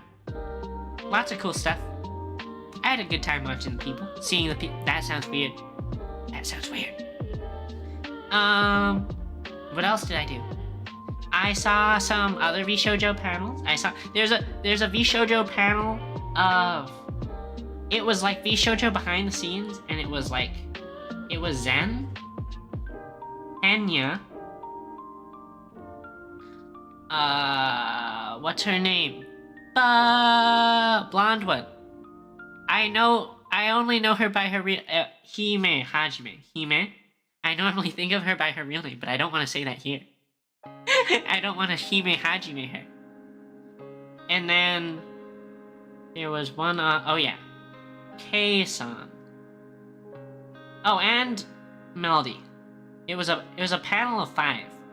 And I didn't really expect this because it seemed like the panels beforehand went smoothly, but these 5 are honestly awkward as fuck.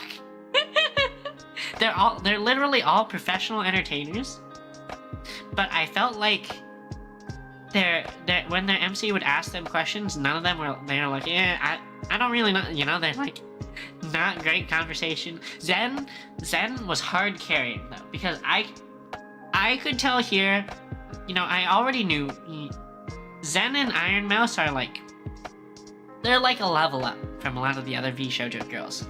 You know, just to be fair, right? They're like Hololive level girls.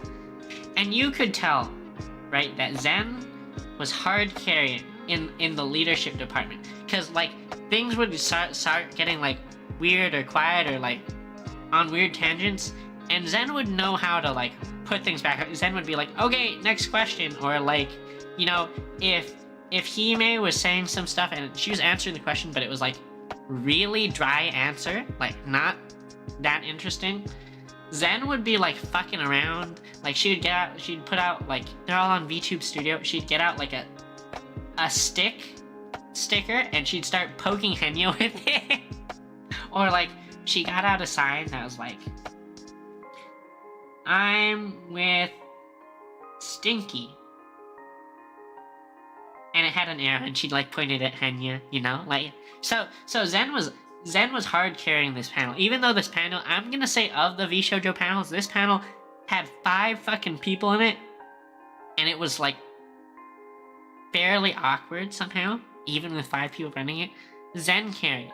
And then, right after that, there was a panel with Kuro and Michi, and those two killed it. Those two are so hilarious. They're, like, talking about all the most random shit. And Kuro, I don't really watch Kuro that much, but Kuro's, like, I know he's, like, a little bit of a dum-dum, head empty, you know, comical, semi-degenerate streamer. But what struck me as really odd was he was doing his job as a panelist really well. I don't know how to explain it, because what I want to say is he's, like, very formal, very polite, but that's not necessarily the case. But, like, every time someone asked him a question, Kuro would always, they would answer. They'd say hilarious shit, right? Like, someone asked, like, what's your favorite drink, right? And Michi's talking about how, like, her favorite drink is a drink called the Blowjob, and people are like, you know, and people are laughing, and she's like, no, guys, it's not just the taste, it's the texture. No, wait, no, it's not like sorry, it sounds wrong, but like it's like the cream on top, and it's thicker than whipped cream, and everyone laughing because she's just saying unhinged shit, which, I mean, a comedian would have to think about and write that, but she was actually just like openly saying stuff, and it just turned out to be so hilariously dumb. But they'd answer, and after every fucking question, Kuro would always be like, thank you for your question, right? He very formal, very polite. He was very good at thanking them, and he seemed very appreciative of his viewers, so that was cool. I mean, one guy walked up and he's like, I don't even have a question, I just want to say blah blah blah, and I forget what he said, but Kuro was like, thank you for your statement. So that's hilarious.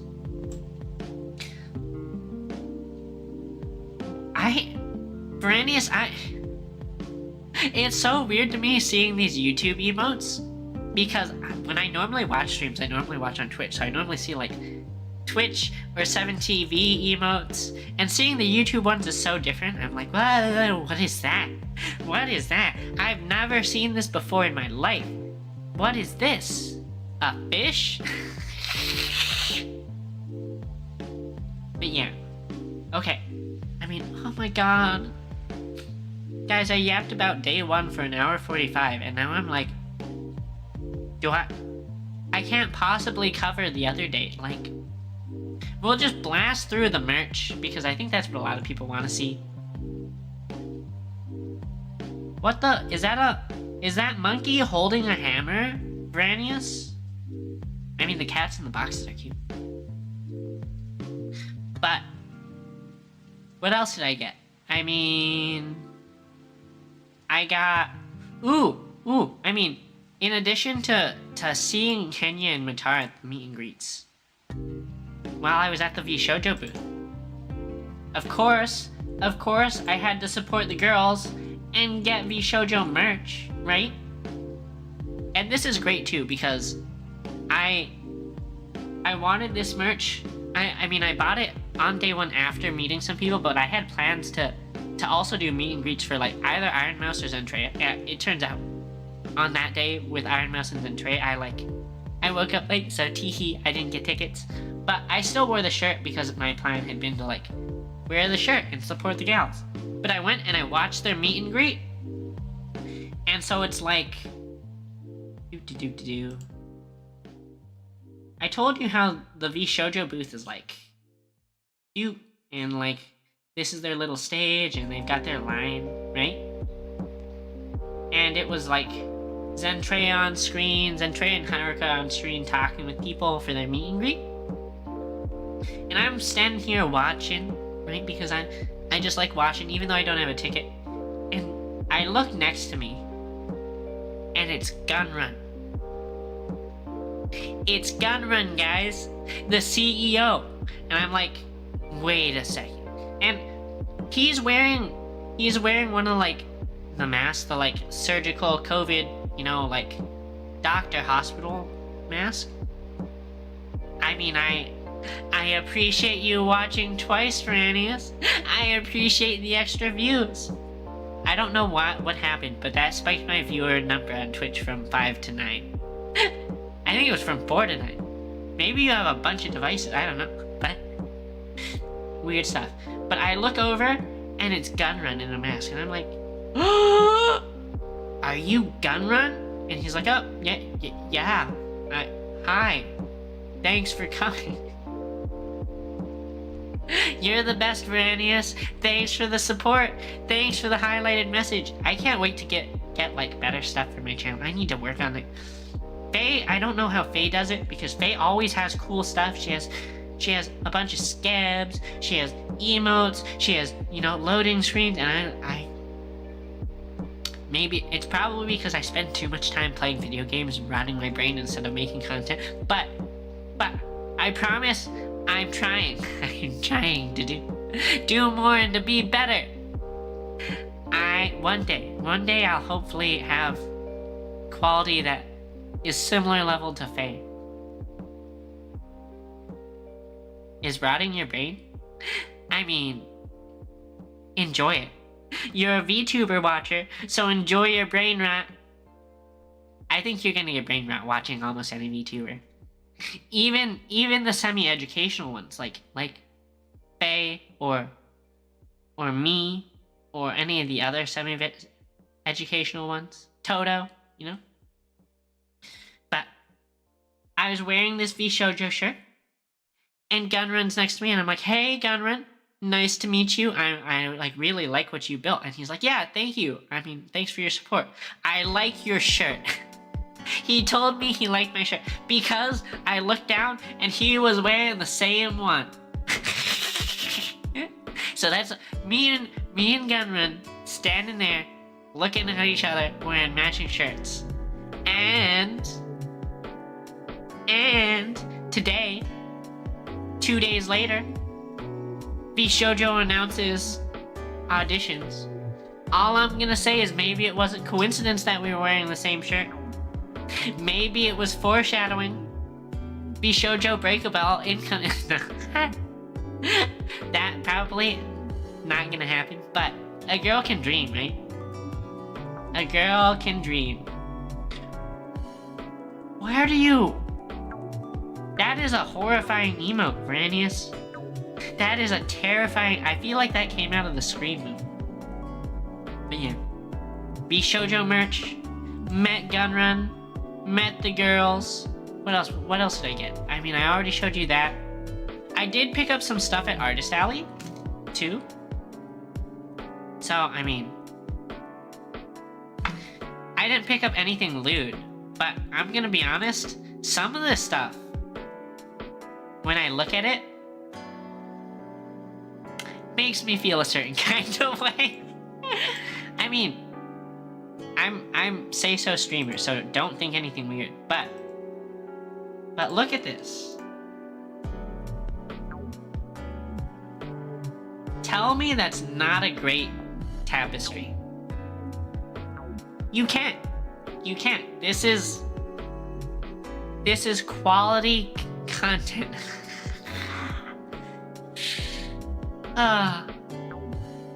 The problem is I got so much of this stuff that I don't know where I'm gonna put it, because my wall already has a bunch of stuff, and I don't want my wall to be completely covered.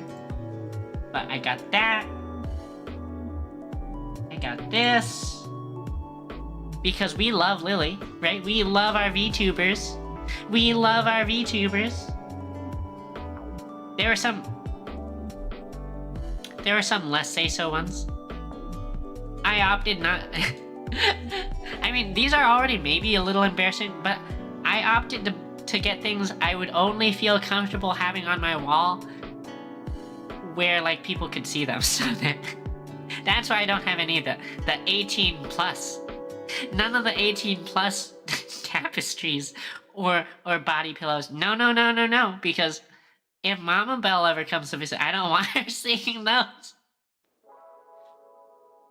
Of course I'm not Christian Vranius. I'm a STEM enjoyer. And I'll be honest, I think religion is very contradictory to science. What else did I get? I mean, oh my god. So I was talking about how I went in and I was like, I can't afford to buy... Oh, wait. How do we remedy this situation? We need one that is... Yeah. This is maybe not the solution, but whatever. Okay. I went in and I was like, I can't afford to buy everything.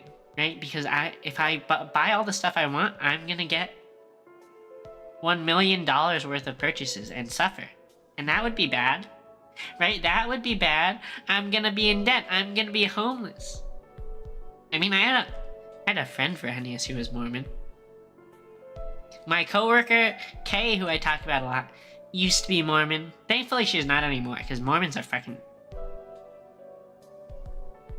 There's nothing wrong with being religious, but Mormons are... All religions are cults, actually. You know, there is something wrong with being religious. I'm trying not to show favoritism towards any religion, but yeah. Anyway, so I the last day, I went in there and I was like, fuck, there's so much stuff I want to buy, right? And I have to really narrow it down. But I was looking at this one vendor who had some of the cheapest stuff compared to all the others, in that it was like, you could get 3 for $40, which is insanely cheap compared to a lot of the other stuff where it was like 1 for $25. So I was like, ooh, what should I get here? Or maybe I shouldn't, because, you know, maybe I should save my money for the other vendors. But this is where you see the true lizard brain of Belle, because I'm sitting there looking at what this vendor has, and I'm like, maybe I shouldn't buy anything. And the guy in front of me buys something he pays in cash. Why is this relevant? Because Belle is a, you know, cultured, normal, standard United States of America stateswoman, and Belle buys everything with her credit card. Okay, when I'm worried about money, I'm looking at my Chase app bank statement on my app. I'm like, how much money do I have in my account? Like, am I going to die? Do I have enough money to even afford next month's ramen? You know what happened? Good night, Veranius. I saw this guy pay in cash, and I was like, wait a second. We can pay in cash. If I pay in cash, my bank account doesn't go down. It's basically free at that point, guys.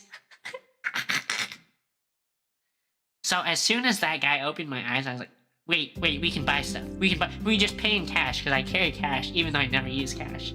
We pay in cash, and it's basically free. So, as soon as I saw that, I was like, okay, we're going ham. We're buying. And so I bought these 3. I bought another 3.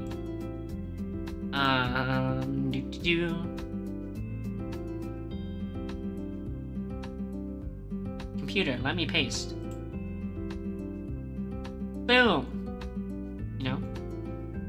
We got Eris and Roxy. These were the only prints of Mushoku Tensei girls that I saw at the artist alley, so these were like, that immediately made them stand out to me. I know skill issue, right? This is straight lizard brain. Like, I'm like, if it's cash, it doesn't count, right? So, I saw this one print of Eris while I was walking through earlier, and I was like, wait, this is the only print of Eris I've seen in the entire artist alley. And so that stuck out to me, so I bought this. This again was like a 3 for the cost of 2, which here was $50. So, I mean, what do I pair with Eris? Of course you need Roxy. And they're cat girls, which is super cute. But I needed a 3rd, and I was like, wait. Nerissa's here. So yeah, we got some nice stuff. All together, I mean, I think all my autographs and all my prints, I'm not gonna lie, I might have spent $600. But fuck me, Daya. Life is pain, Daya. We spent a lot of fucking money, guys. We spent a lot of money, and we sat in lines for a long time. But I'm pretty happy with my haul. Yes. I want to remind you that my budget, when we were talking about this last week, was I was like, I'll try and spend $200. You know that? But as soon as, like, the whole time I had been planning on getting autographs, I didn't know autographs would cost me an arm and a leg. But autographs alone probably were like $400, right? For all the stuff I got autographed. So, yeah, I mean, and as soon as we broke, like on day 1, I knew budget was fucked on day 1. Day 1, I was like, we've already spent like $180 on day 1. So I was like, okay, $200 budget is out the window. And as soon as budget went out the window, my whole sense of like trying to preserve money also sort of went out the window. So next time, lessons for next time, right? Set a more reasonable budget, right? I think next time I will budget $500. But it'll be $500 including... probably including food. Or maybe $600 including food. Because I think this time, I think all my merch and my food together was probably $800. Fuck.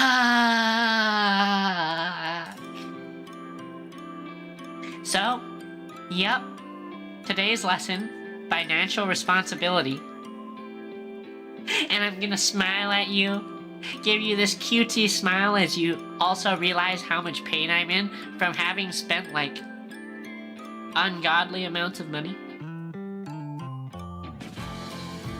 We're done. Wallet kun is empty. That's a lie. I mean, like I said, I normally pay with credit card, but bank account kun is hurting.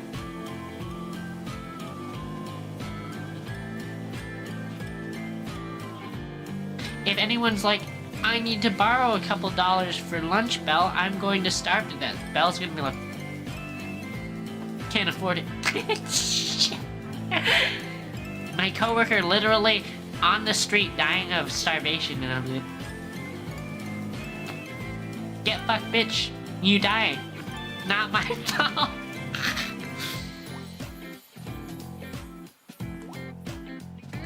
I mean, okay, so here's the thing. Skill issue.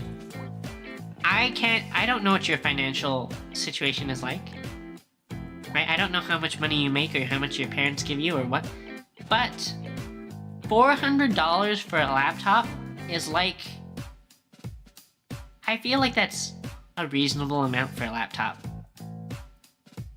If I told you I bought a bunch of pieces of paper with these arts printed on them, right? And this cost me $50. Does that seem reasonable? I mean, I'm not gonna lie, that seems not that reasonable to me. But this is what happens when you're a single gal on engineer income and you have disposable income, you just end up burning it left and right for no reason. Like a Dumbo, like a dumbbell. But yeah. Holy cow. Yeah, I mean, fucking... I want you to know. Earlier, when I showed... What was it? I showed... Boop, boop, boop. Well, actually, first of all, I showed this. This is like a massive Shy Lily tapestry. This is like 3 feet tall, 2 feet wide. I think this was... I think I spent $60 on this. Which, I mean, for its size, I think is reasonable, actually. But $60 for one thing is like... Yeah. And if I talk about... was it... Nope, not that one. Not that one. Where are we? Oh, did I not show? Okay. Wait, I didn't show. Okay, so we have this one. This autograph. I guess I didn't talk about it. I should talk about it because this is good content right here. So this is Susie Young, who plays, you know, on the left is Vladilena Milize, and on the right is Sumi Sakurasawa. That's best girlfriend from Rent-A-Girlfriend. First of all, how I came to this is, I think I spent like $100 on these two, because this left print is like holographic. You can't see it, but there's like sparkly shit and all that. So this this was like $60 or $70. And then this was like the normal, like 40. But here's the stupid, silly, dumb content, is that I went up to her. I went up to this poor voice actress who voices this really cute, shy, adorable best girlfriend in Rent-A-Girlfriend. And I was like, I'm a really big fan of your work. You make a great rental girlfriend. And as the words left my mouth, I felt my soul leaving my body, because I could tell she was like super uncomfortable.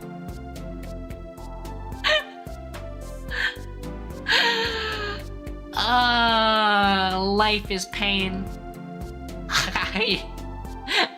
As the words were leaving my mouth, I was like, oh no. We fucked up.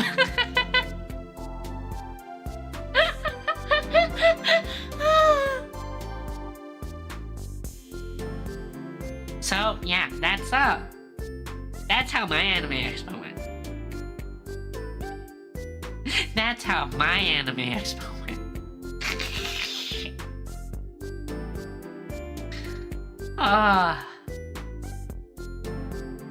Anyway, skill issue. I've been streaming 2.5 hours. I haven't had dinner yet tonight. We're probably gonna wrap things up, but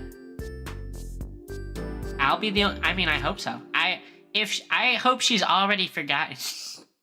Cause if she's thinking about it 3 days later, that's already really bad skill issue.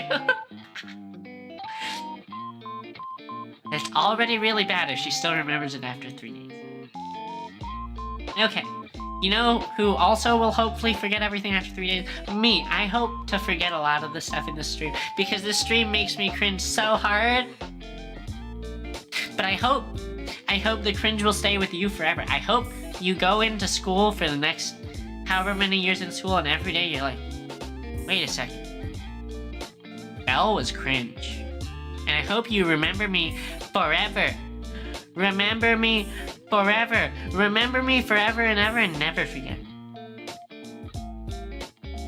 Anyway, so 2.5 hours. Pretty good length for a stream for a Tuesday. I need dinner, so we're gonna call it there.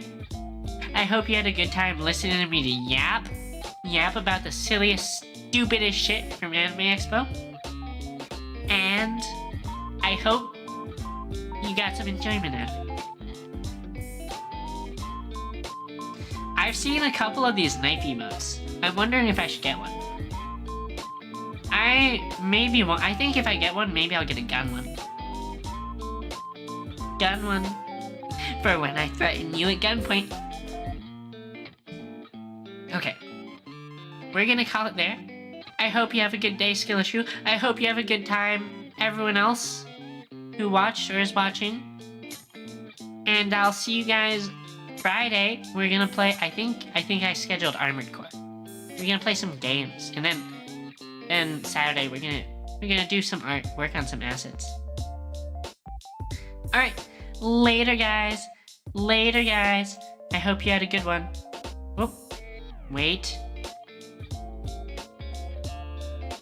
Before I do something terrible. Okay, boom. Alright, have a good one. Bye bye. Bye bye. Goodbye.